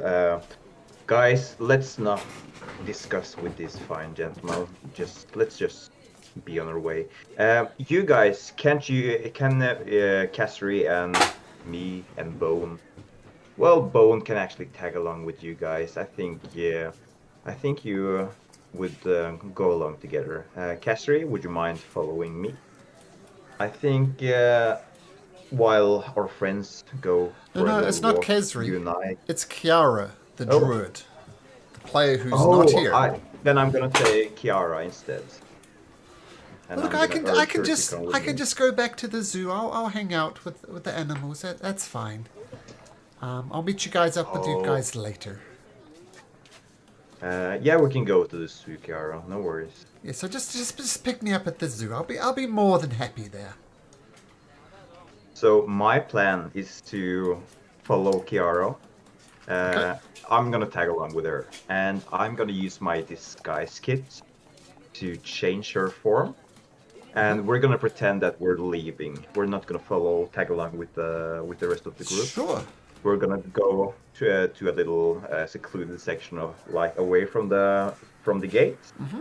I'm gonna cast disguise self again to change my form once again to resemble, let's say, Kiara's father. After I've used my disguise kit on her. Okay. So you're proficient in disguise kits? Yeah. Know what you roll for disguise kits, I guess. Performance or deception, I think. I think it's deception. Yeah. Yeah, I think we figured that out last time. Okay. So make Because a deception the check. spell Be sure to add your deception. proficiency. Yeah, pass yourself off in a disguise. Yeah. Okay. Are you proficient in deception? Yeah. Okay. Okay. So Kiara's technically a gnome. What do you make her out to be? Well, she can still be a gnome, can't she? We'll just change her hair color, change the look on her face with makeup, making her into a slightly, a gnome that looks not like Kiara, I guess. Okay. And the Vander is going to change his form to assemble her father. Sure. So then you're going to go back through the fish gate. Yep. Yeah. So the guards are paid to keep a close eye on things. I'm going to roll a d20. If it's 1 to 13, your disguise works. Boop. Perfect. Yes, come. Keep the traffic moving. Come on through. And so Kiara comes through with the help of with Vander. Okay. So out through the fish gate into the seabed. Lots of fishermen lives here. It's sort of resembles the South District in many ways. Very basic housing. The most notable feature here is what you see here is the pointy end of a tower. But the rest of the tower is underground. Like it's a buried tower. And it's just surrounded by rock. If you want to take a closer look at that, you can. Or you can proceed to the house. If I'm not familiar to the place, I would like to go to check it while we are walking around. Oh, sure. So we'll say on your way to the house, you stop by the buried tower. And as I said, only the pointy rooftop of this wrought tower protrudes from this rocky surface. It has no doors, no windows, and it bears no signs of significance. And I'll say Adai would know that no one knows how it got there, why it's buried so deep, and no one knows how to enter it. So it's no Yeah. one's So about that, sorry. Okay, right. About that, I mean, it's quite obvious that this dwarf house is pretty nearby to this place. So at least I would like to check whether something seems off in the place. Like in case the dwarf managed to get in or something like that, and something has changed in the tower. I don't know if. Okay, so you walk around the circumference of the tower, making an investigation roll as you go.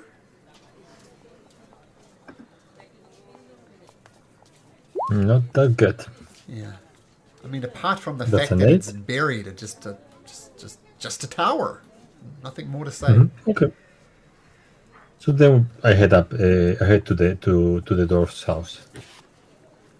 Okay, so you all approach the dwarf's house. It's a little bit isolated from the rest of the ones around here. And so everybody just approaching the house? Anybody doing anything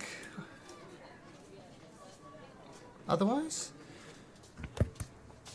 Sure. I approach towards the front door, basically. Okay. New map time. So I placed you randomly down here. And you should be able to see through the windows. And you see What is it?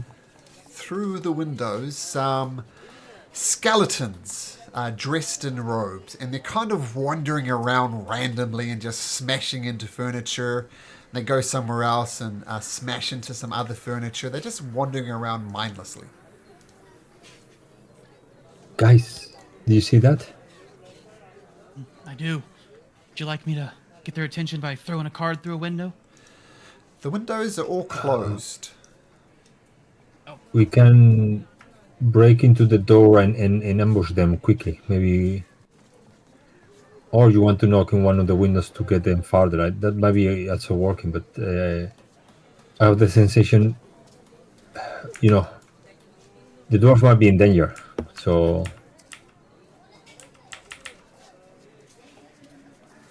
All right. Well, Adai, with your giant sword, you seem the strongest. Let's bust in there. Okay. Where is the main door? Is this one that we are facing now? This is the main door here. Okay. Are you guys ready? Vander, get Bone on alert. It's time to smash. Yeah, did you hear that, Bone? I guess it's time to smash. Would you like to smash? What? Boom smash, boom smash. Bone, help me opening the door.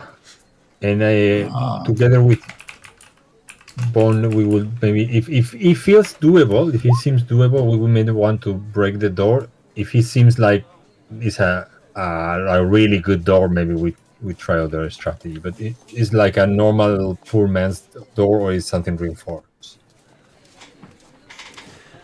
I'm sorry, I was reading something. Excuse me. Bone and Adai are working together to break down the door?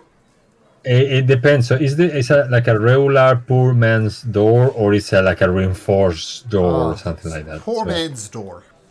This hit in the seabed is a very depressed area. Simple fisher folk tend to live here. Yeah, if Bone helps me, both of us will break the door. Okay, why don't both of you make athletics check, and we'll take the highest one. That'll be a fun way to do it. Smash! You smash down the doorway, and the doorway is now open. And smashing your way in is not a very subtle way to do it. Oh, we've already got initiative up there. Let's get rid of that. And can you please roll for initiative?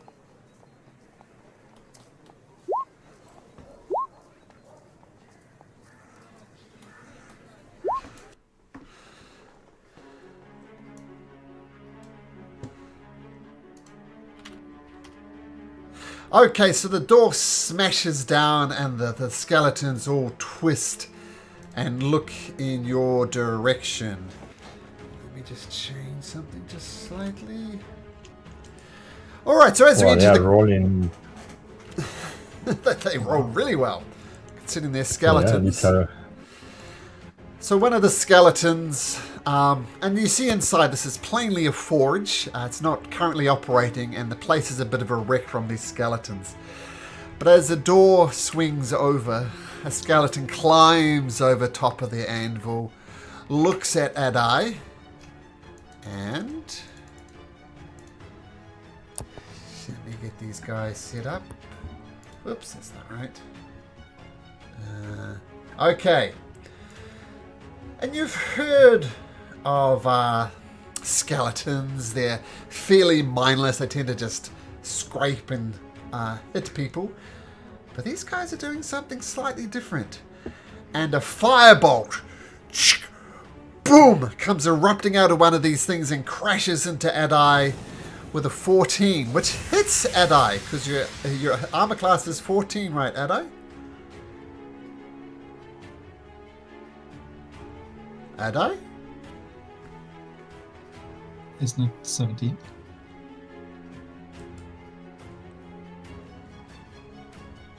Adai, are you with us? We might have lost him with his Wi-Fi. Well, let's have a look. Adai's armor class. Oh, it's 17. So I was looking at Vander's, I think. So, boom! Crashes out the way, and Adai dodges at the last second, and just boosh, the fireball erupts out the side of it. Slightly concerning that these guys can cast firebolts, but there we go. And Cracion, you are first to react. This window is locked. You can't fire through it, so just keep that in mind. It's closed at the very least. So what do you do? Okay, that's fine. Door's wide open, so I'll go here, and since this skeleton is right next to Adai, we'll try to throw a card for some sneak. Okay, so the card fires out. Fail? 9. Well, kind of fails. It hits the skeleton, but then a purple energy surrounds the skeleton and repels the blast. These guys have got some type of magical armor on as well. But bottom line, that misses. Okay, offhand, throw another card.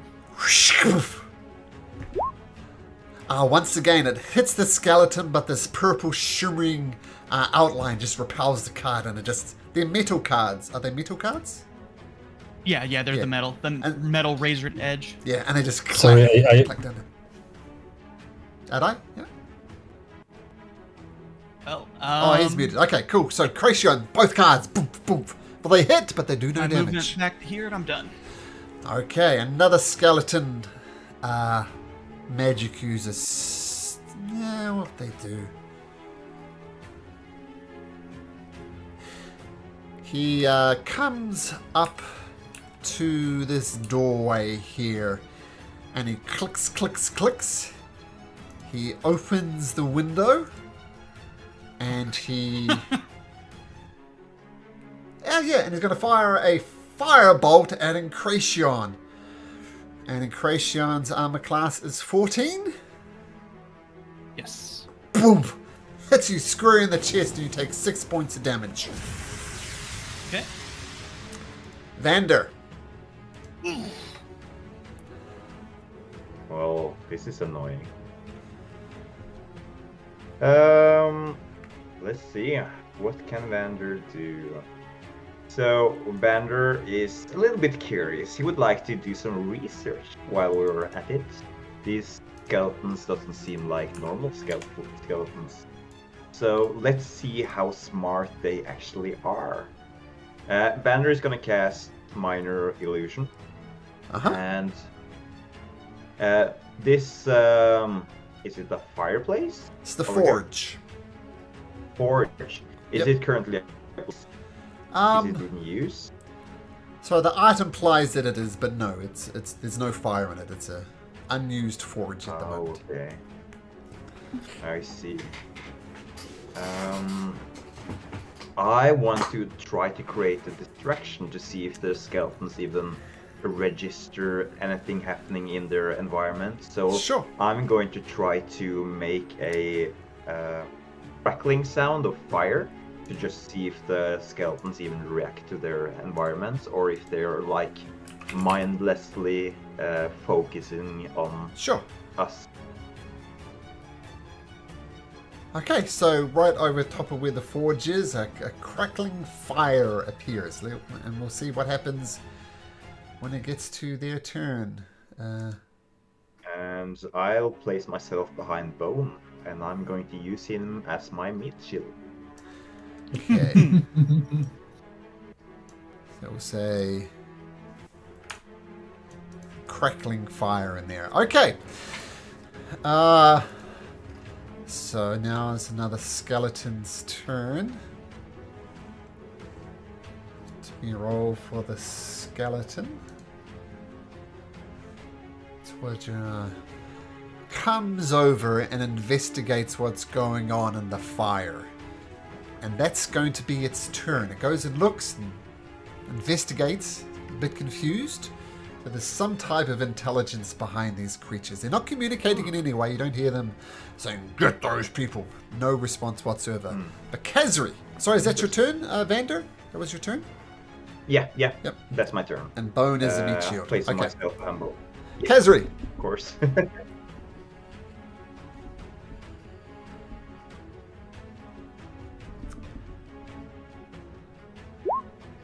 Fumbles and uses her crossbow. I assume at the one who just opened the window? Ah, buddy.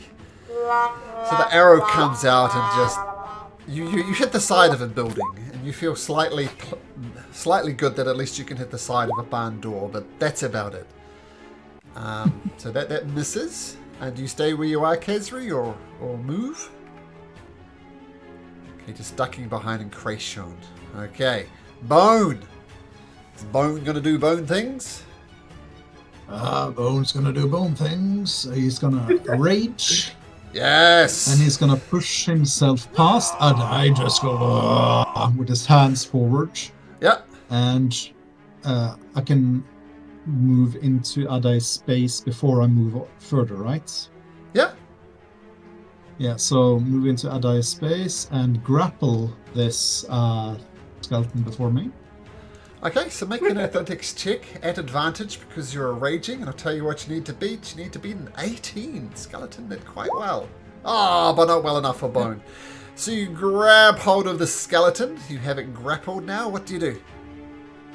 I'm gonna just push it. I've moved 5 feet, so I'm gonna just push it into the skeleton next to the forge. Like that? And yeah, move in. Okay, so just bulldozing away and grab the skeleton, pick him up, and I assume that's your... yep, that would be your action and your bonus action, so I believe you'll be Yes. done. Yep. And the one you're grabbing is going to try and break your grip, so make me another athletics check. Now rolls a 5, I don't think you can fail. Okay, so tries to break free but cannot. Adai.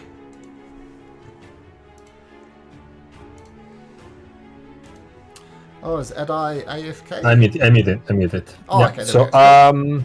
yeah. So I look to my companions, and you see that my eyes start glowing, and I start whispering some fairy words, and I point towards the one of the the door. I closed the door, I think. Sorry. To one of the skeletons, the one in front of me, and I cast a hex on him, Okay. and I'm gonna Hex. attack him with booming blade. So my big sword starts vibrating, and I hit him with all my strength. Okay, so the hex goes up. Great. Yeah, let's do an attack. And then Not so that good. 10 to hit. That's a miss, I would imagine. that is a miss. Once again, this strange glowing purple armor erupts around them, and that's a miss. That's my turn. Okay, now I did roll Kiara into the turn. So let me quickly look at her sheet and we'll work out what Kiara can do.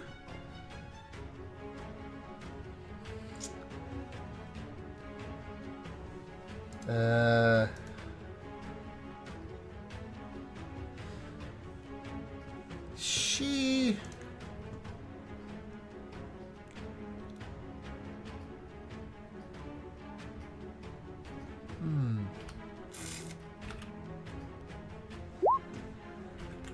See, she is going to... Yeah, we could do Shillelagh. Ah, tell you what, that's what we'll do. She casts Shillelagh, her mighty... the thing appears in her hands, and she's going to try and smash this guy through the window. With a +5 to her roll, let's see how she goes. Oh, don't know why I'm rolling advantage. We'll take the first roll. 12. Once again, not getting through. She says, "Shit, why am I standing here?" And she takes a step back to there, which won't invoke an opportunity attack, but will give the opening for Kazrin and Kracion. So that's what she'll do with the Shillelagh. The Hexed one looks at Adai, and where's my skeleton? And actually gets out a short sword, brings out a short sword and tries to take a swipe at Adai. Whoosh, rolling a 17, Adai. I think that just hits. Yes, I'm gonna eat it. 7 points of slashing damage. Or piercing damage, actually, technically. As he stabs you and pulls it back with a spray of blood. That's its turn, and we move to Encracion. Well, yeah, she's there for sneak, so we'll try to throw a card at the one directly in front of me that opened the window. Okay. Metal cards come out, you fling it. 16 just misses again. Oh, let me double check. I'm looking at the wrong one. No, sorry, 16 hits. 16 hits. 16 hits. Okay, perfect. This 9. 9 points of damage. So the card hits the skeletal magic user, and it recoils back. Not enough to kill it, but that's a good start. Oh. I'll just, offhand throw another card. Okay. Hits again. Alright. No sneak, no modifier, just the D4. 4. 4, nice. So the two cards zoom through the window. Thump, thump. The skeleton recoils back. Looks bad, but it's still up. Do it. Okay. And you stay where you are? Yes. Okay, that sounds like a firebolt to the face to me. As fires a firebolt directly back at you. Rolling a 19. Bumps into your chest. Yep, 4 points of fire damage. So as Encracion is getting beaten up a little bit, we turn our attention to Vander. What do you got, Vander? Well, seeing that Encracion is getting burned up, Vander is gonna give a little bit of a cringe face. Be like, that doesn't look good. Oh well, glad it's not. And he's gonna sounded like a heal was coming, but no, that's not walk into the house a little bit. What's happening inside of here? Okay. This skeleton by the... Oh, if I were martial class, I would love to kick him down the stairs. But I'm not. So I will go for the second best. I'm just gonna summon forth a ghoulish looking hand. And I'm gonna cast Chill Touch and grab the skeleton's chest. Okay. See what's happening. Okay, so the ghostly hand comes out, tries to get around it, but that's gonna miss. I'm gonna be like, maybe it's resistance. Oh well. Either way, I don't want to stay inside of here. This is not a cozy home, so I will retreat that. Yeah, maybe it's resistant. It couldn't possibly be the case that Vandor missed, right? Well, I've never experienced it before. But, Okay. Regardless, the chill touch, the ghostly hand comes out, doesn't get any purchase. Perhaps because you think these creatures are not really alive. This creature stops investigating the fires, figures something's up with that, swings around, and takes out its short... that's not going to take out its short sword. It's going to stay back there and fire a firebolt at Bone. The firebolt comes out. Bone, you sway ever so slightly, and the firebolt dissipates harmlessly against the wall. Kazri.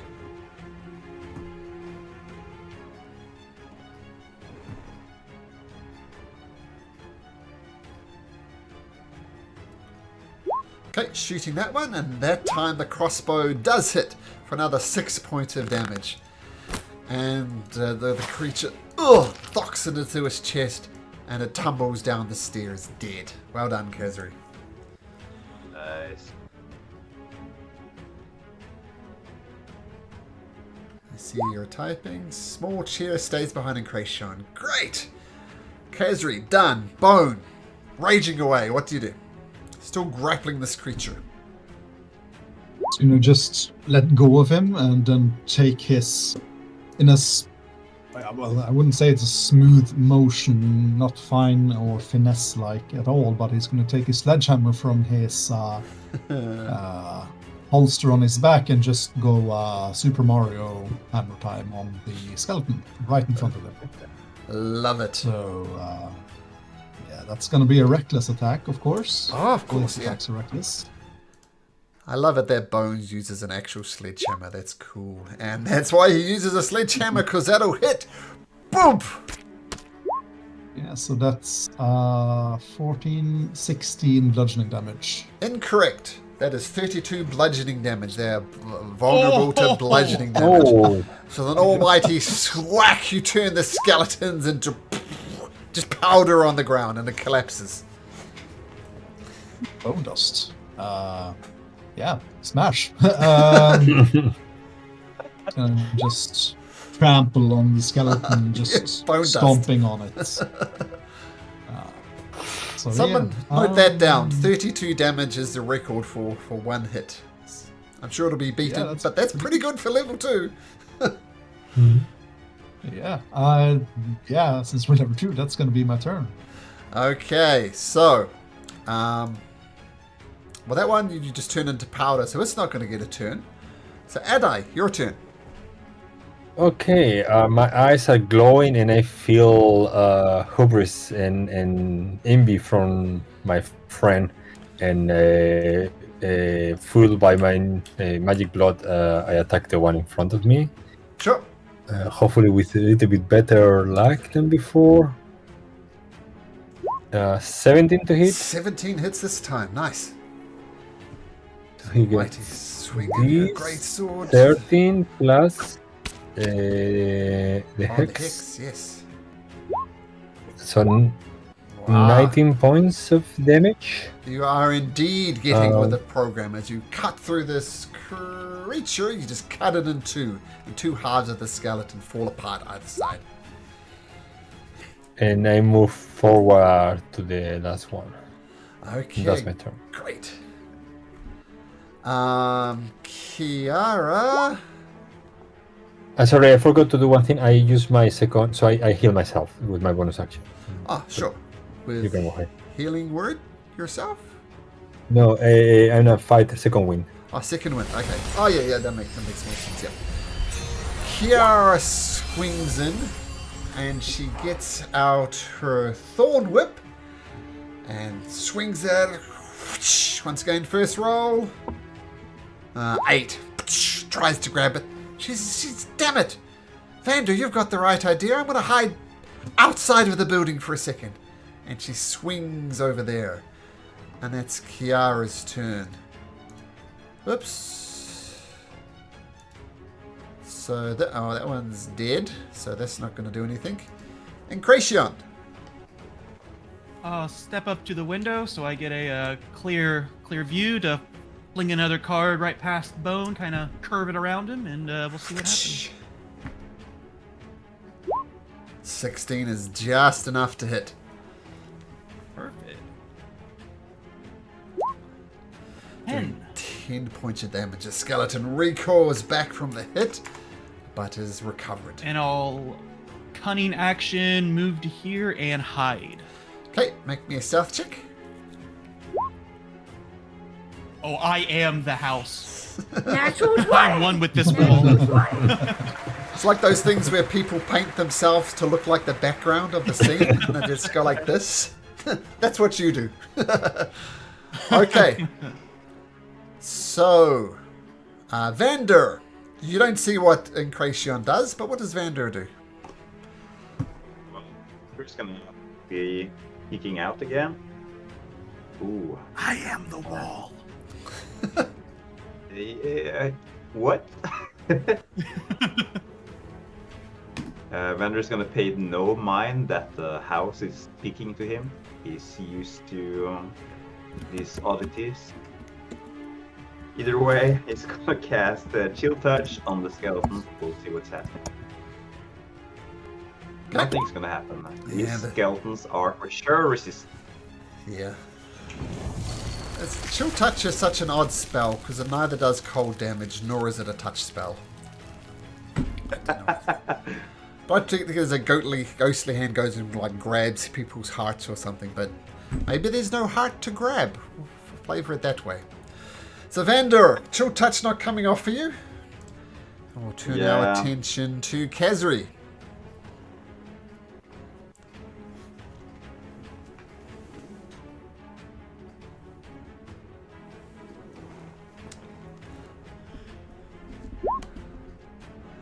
Yeah, the window's open, so absolutely you can. Targeting that guy, of course.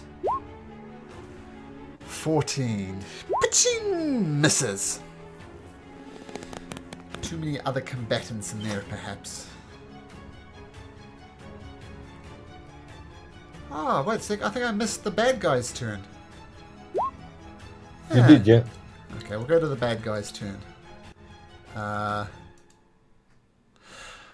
Okay, he sees Bone swinging recklessly, and as his companion just poof, turns into dust.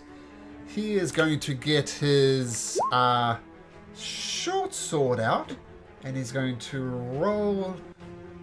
No, he's not. He reaches out a skeletal hand, just attempts to gently touch you as he casts Shocking Grasp on you, Bone. And at advantage, oh my goodness, he rolls an 8. Oh, that's not right. Oh. No, that is right. Yeah, he rolls an 8, which is good because that would be bad. So he reaches out with the Shocking Grasp, but just plain old misses. So Kazri went. So now it's Bone's turn.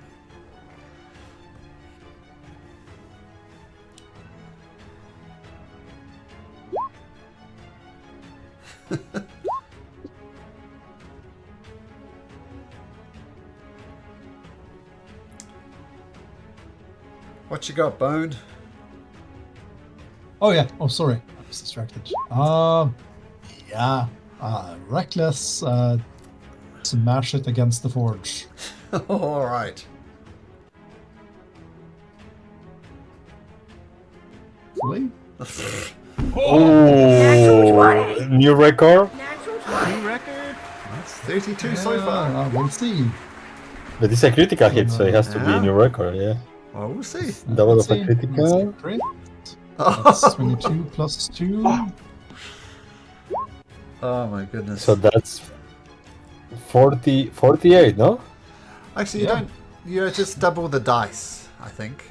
Oh yeah, that's true. That's true. So 44. Oh, but that's vulnerable. No, that makes sense. No. So 46. Yeah. Wait, plus your 2 from rage, isn't it 24 doubled to 48? Yeah, that's what I said, yeah. Yep, 22. Is the rage included as well? the rage is included. No, I don't think rage. I think it's just part of it. No, that's. Yeah, you can have 48 points of damage, depending on how you look at it. But more importantly, Bone. How do you want to do this? So he's up against the forge. Yep. Sort of. Poor guy going missing. Shame about this forge. So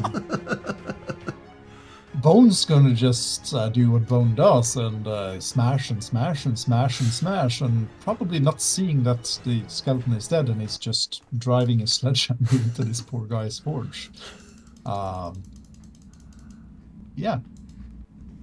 All right. And with that, things settle down? After a few seconds, I'll let in Bone forge the skeleton into dust. My friend, I think you got your way into his soul already.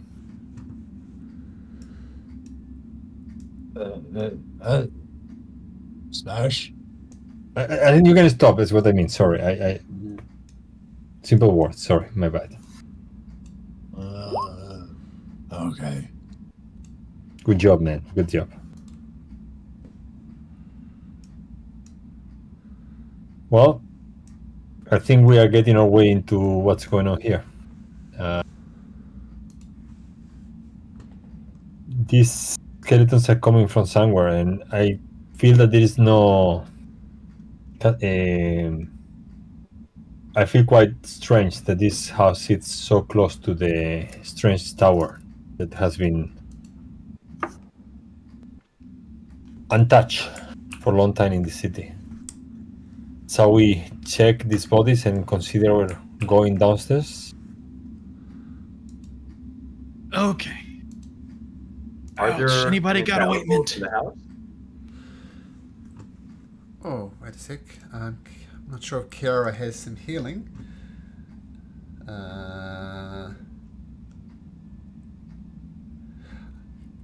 I think she said she's going to cast Goodberry once a day. So she's, I'm not sure if this will help very much increase you on, but eat this berry. It'll help out just a little bit. I'll eat the berry. Okay, so take one hit point Well, back. thank you. And just to point out that if you consume more than one good berry, there could possibly be consequences, because it considers a full day's worth of food, and eating 2 days worth of food or 3 days worth of food can be detrimental. So just keep that in mind. Constipation, absolutely, could be messy. Okay, so you give the berry heal a little bit. Good. I'm gonna check the bodies to see whether there is any signs of what these guys are. Seems like mages or something like that, given the magic they were using. So I would check them to see whether there is anything in their bodies of interest, any sign or any note. Yeah, you check the skeletal creatures, and apart from the robes and the simple armaments they had on them, there's nothing really of note about them. I mean, of course, strikes you odd as you've heard stories of skeletons like rising from the grave and swinging swords and stuff. But these ones, yeah, just a little bit odd. How did they cast magic? You're not sure. Do you guys want to look around, or so we head into the cellar? Well, this looks like an abandoned forge, doesn't it? I am sure a forge usually have a lot of equipment, tools. And Ration, you told us that your father was a blacksmith. Maybe you know a thing or two about forges, blacksmithing tools, perhaps. But this seems to be like the normal things we should expect in his house, no? I think this is, as I said, this is the house of the man we are searching for. There are I can't blacksmith say tools for around, so you would recognize them as blacksmithing tools. So they're there for the taking if you want them. Let's take a pair. I can't say for certain about this gentleman here, but normally, at least where I was from, the blacksmithing is done more outside with an overhang and not inside the home. So it's a little odd to me, but you know, to each their own. What I about see the that you tools, are though? have some knowledge on smithing. I myself have been trained for a while, mostly on forging weapons.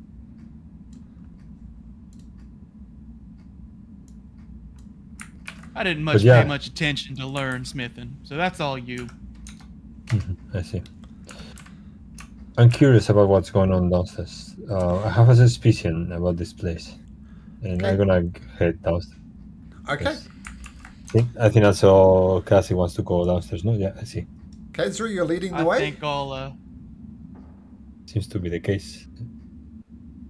Not anymore. Yeah. Okay, I lead the way. I take a torch and I take a torch with me. Okay, you light it, and you Yes, I light the torch. Sorry. head down the steps of the stairs. And can everybody please roll for initiative? Roll for initiative. Okay. Sorry, I apologize. That's why I stayed back, just in case.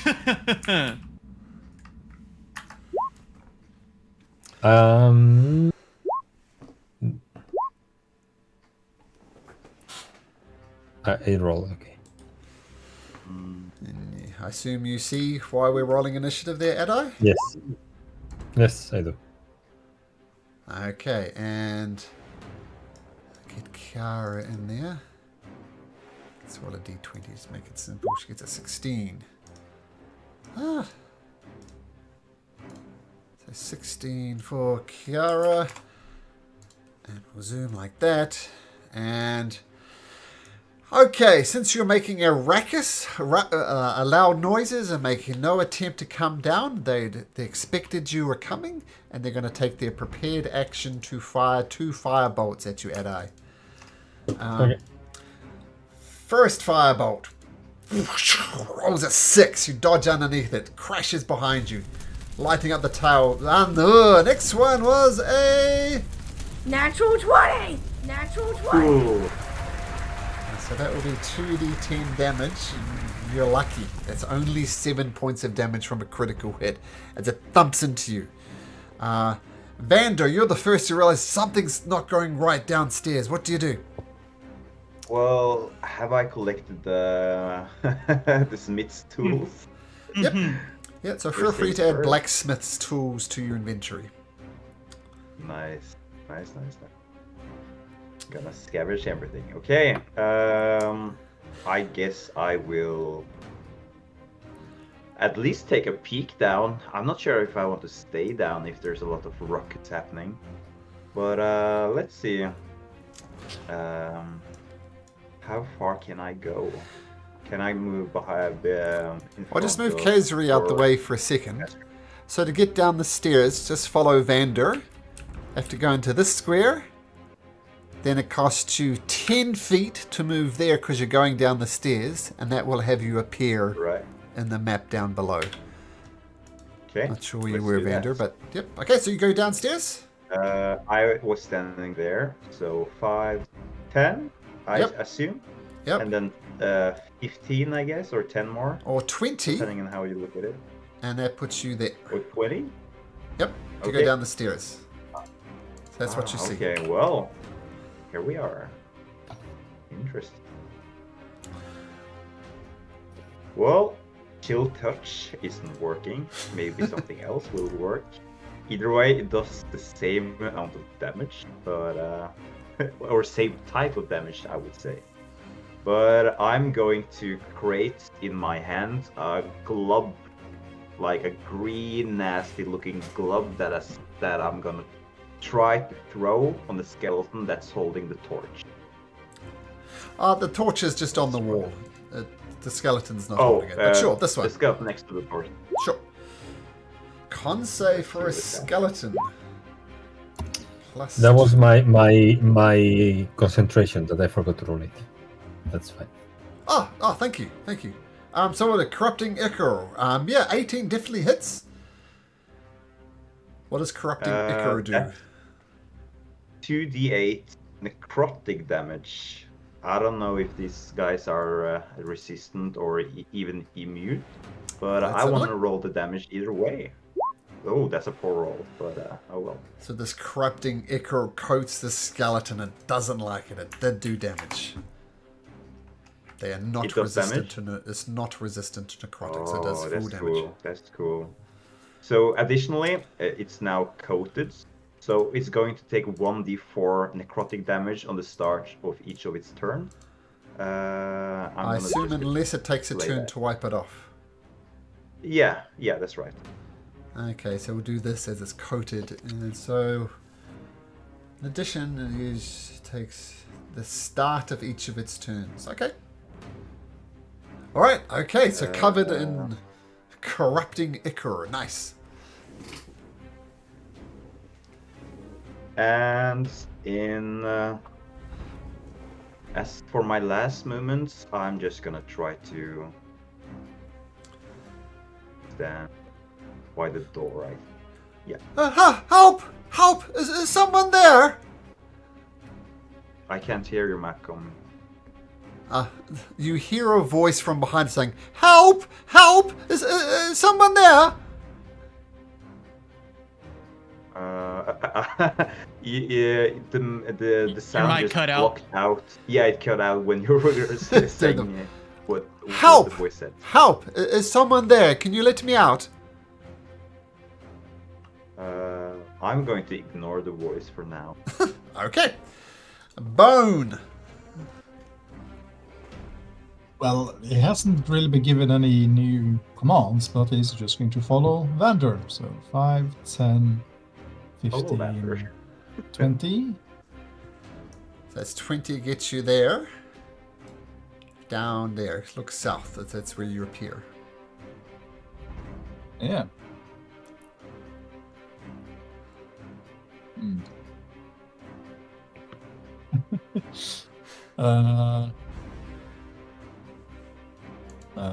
Smash. Smash. Oh, perfect. Banner's gonna point at the scout and said, "Yes, smash." All right. So he's used 20 movements. He's going to, I guess, jump down here Yep. and jump over Adai and then just use a dash action to get in melee range with him. Okay, so charging forward, not quite enough to do anything. Okay, Adai. Good job, Bon. Move here, and I'm gonna attack this guy in front of me. Okay, cool. So get your great sword out. Critica. That's a critical hit. You guys are rolling Nice. so terribly to Natural start with, 20. but you're doing so much Natural better. And I didn't roll all the. But I will, since I have to do also the hex, I will roll this 4 dice now. So that's 19 points of slashing damage. Oh, yep, that makes sense. Yep, 19 points of slashing damage. Wow, critical hits are coming through. You cut through the skeleton, and it explodes in a pile of shattered bones, no longer connected. Down it goes. And I move here. Okay, And that's great. next turn. Okay, Incratia. Incration. Okay. Door is smashed, right? This door is? Because we smashed it open. Yeah, this one. Yep. Yeah, this Okay, one. okay. Just making sure. 5, 10, 20, all the way down. I'll put you down there. Okay, I see what I see. Make sure, because I only have X amount. Oh yeah, I'm good. Fling a card at it. Card comes out. And you guys are doing much better. That's a hit. Sneak attack damage will apply.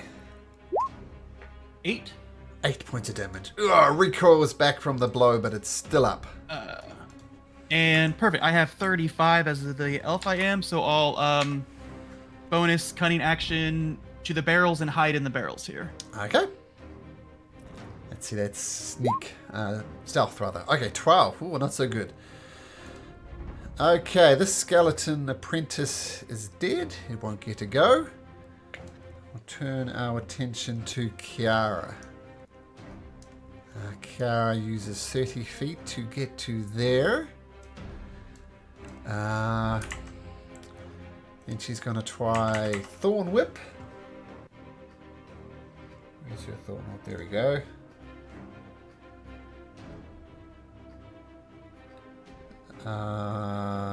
That would be a 24, so that would hit. And she does 4 points of damage. And she's not going to drag it towards her. The skeletal apprentice is still standing. And Kara says, "Ah!" And she comes back over here. The skeleton apprentice gets its prepare to shocking grasp Bone as it reaches out, but then its hand starts dissolving and corrupting as a corrupting ichor finishes the thing off. So I guess Vander, that was Vander, wasn't it? Cast that spell? Whoa. Vander. Did I get a kill? You did. You do technically, so. How do you want to do this? Well, if the skeleton is crushing up, I guess the ichor will easily like penetrate the bones of the skeleton, making it easier for the ichor to like start to, what do you say, make the skeleton like acid away. What's the word for that? Dissolve. Dissolve. Yeah, thank you. And yeah, a half pulp skeleton. Mm-hmm. You hear a knocking on the door just to the north of Kiara. Is anybody there? Is it safe to come out? What's going on? That kind of depends on you, my friends. Do you have any ill intentions? Oh, no. Oh, if you... Oh, Kezri goes down, sure. Are you Drax by any chance? Stay still, Kezri, and I'll move you. Ah, there we go. We worked together in the end. Okay. Sorry, what was the question? Vander was talking first, but then I ask it out. So, are you Drax? Yes, Drax Tightlips. That's me. Ooh, okay. That's good to know. Is it safe to come out? Yes, it is. Vander is gonna open the door before he gets to open it. Okay. And by the way, these doors, you should be able to open and close them yourself, assuming they're not locked. Oh, cool. So there you go. Look at that. Beautiful. And a man emerges. Drax Tightlips. And he steps out and says, "Oh my goodness, are you a sight for sorry eyes? Oh, I thank ye kindly. You've done me a great service. Those skeletal things had me trapped here. I could not get out." Seems like someone has been digging a little bit deep. Well, yes. I was in a bit of a jam I was in, as you can see. I hope there's no more of these blasted skeletons at the end of me tunnel. But I did reach the buried tower. None have achieved that feat that I know of. It seems it's more dangerous than anyone could imagine. And who knows what lies ahead.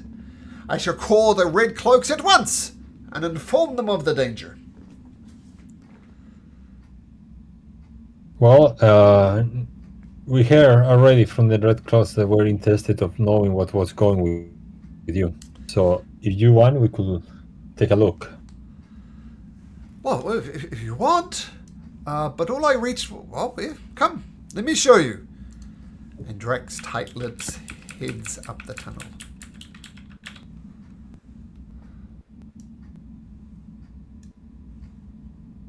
Just follow me. Follow me. I'm gonna... Grayson's gonna search this chest real quick before tagging along to see if there's anything in it. Oh, Vander wants to help with that. Coffers. No coin is lost. There's some simple coin in there. Simple clothes, sorry. But no coins or things of any value. So Okay. a chest, that's I'll not just that look at interesting. Vander and just say, it's shit. The clothes are garbage. Worth a look. I don't see farther than here. Well, this is where I got to. And you see the walls of what appears to be the tower, like the outside of the walls. And this is as far as I got. I was hoping to break through into the buried tower, and who knows, I heard rumors of great treasure there. But I got to this But how edge.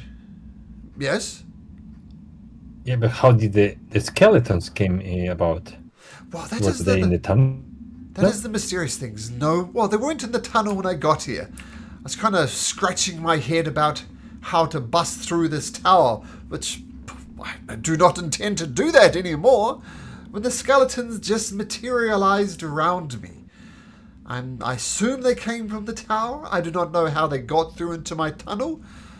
But as soon as they got through, I ran as fast as I could, hid in that cellar down there.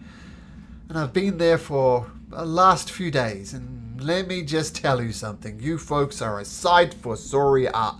Sight for sorry eyes? Is that the expression? Sore eyes. Sight for sore eyes. Yes. Got there eventually. So thank you. This seems strange. Calric, can you give me a hand to see whether maybe there is either a secret door or an illusion or something that is covering the real entrance? If you're So talking we to will check then. Okay. I was talking with Catherine, yeah. So we will check whether there is maybe it was an illusion or something, a secret door that allows the skeletons in, and he's not aware of it. Okay, so Adai, with Kezri's help, you can make an investigation check at advantage.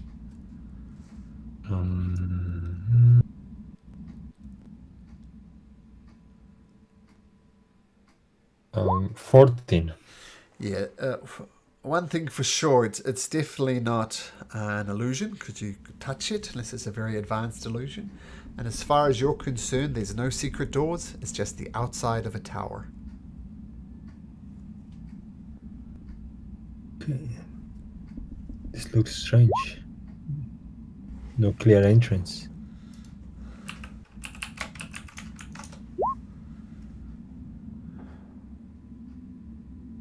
Well, might I make a suggestion? If you got a pickaxe, I mean, Bone's pretty strong there. Maybe he can break through that wall.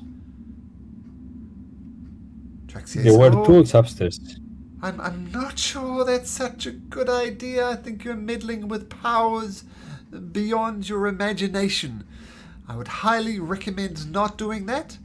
But you are my rescuers. You can consider my tunnel as your own." Maybe before doing that, maybe we can rest here and think about it. Search this place a little bit more in detail. In Christian, maybe we are missing something. Sounds great to me. I'd love to take a sit down. So okay. I'm going to use detect magic as a ritual. Uh-huh. And check around to see whether there is anything off about the tower or any wall. Okay. Nothing. Maybe we can rest anyway. I'll do a short rest here. Yeah, well, feel free to take a short rest. But your detect magic does not notice anything.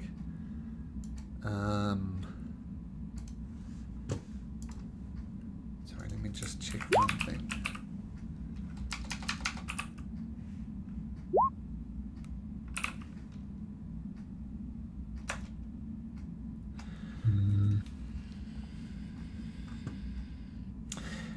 Adai, can you make me a wisdom saving throw? Ooh. And myself?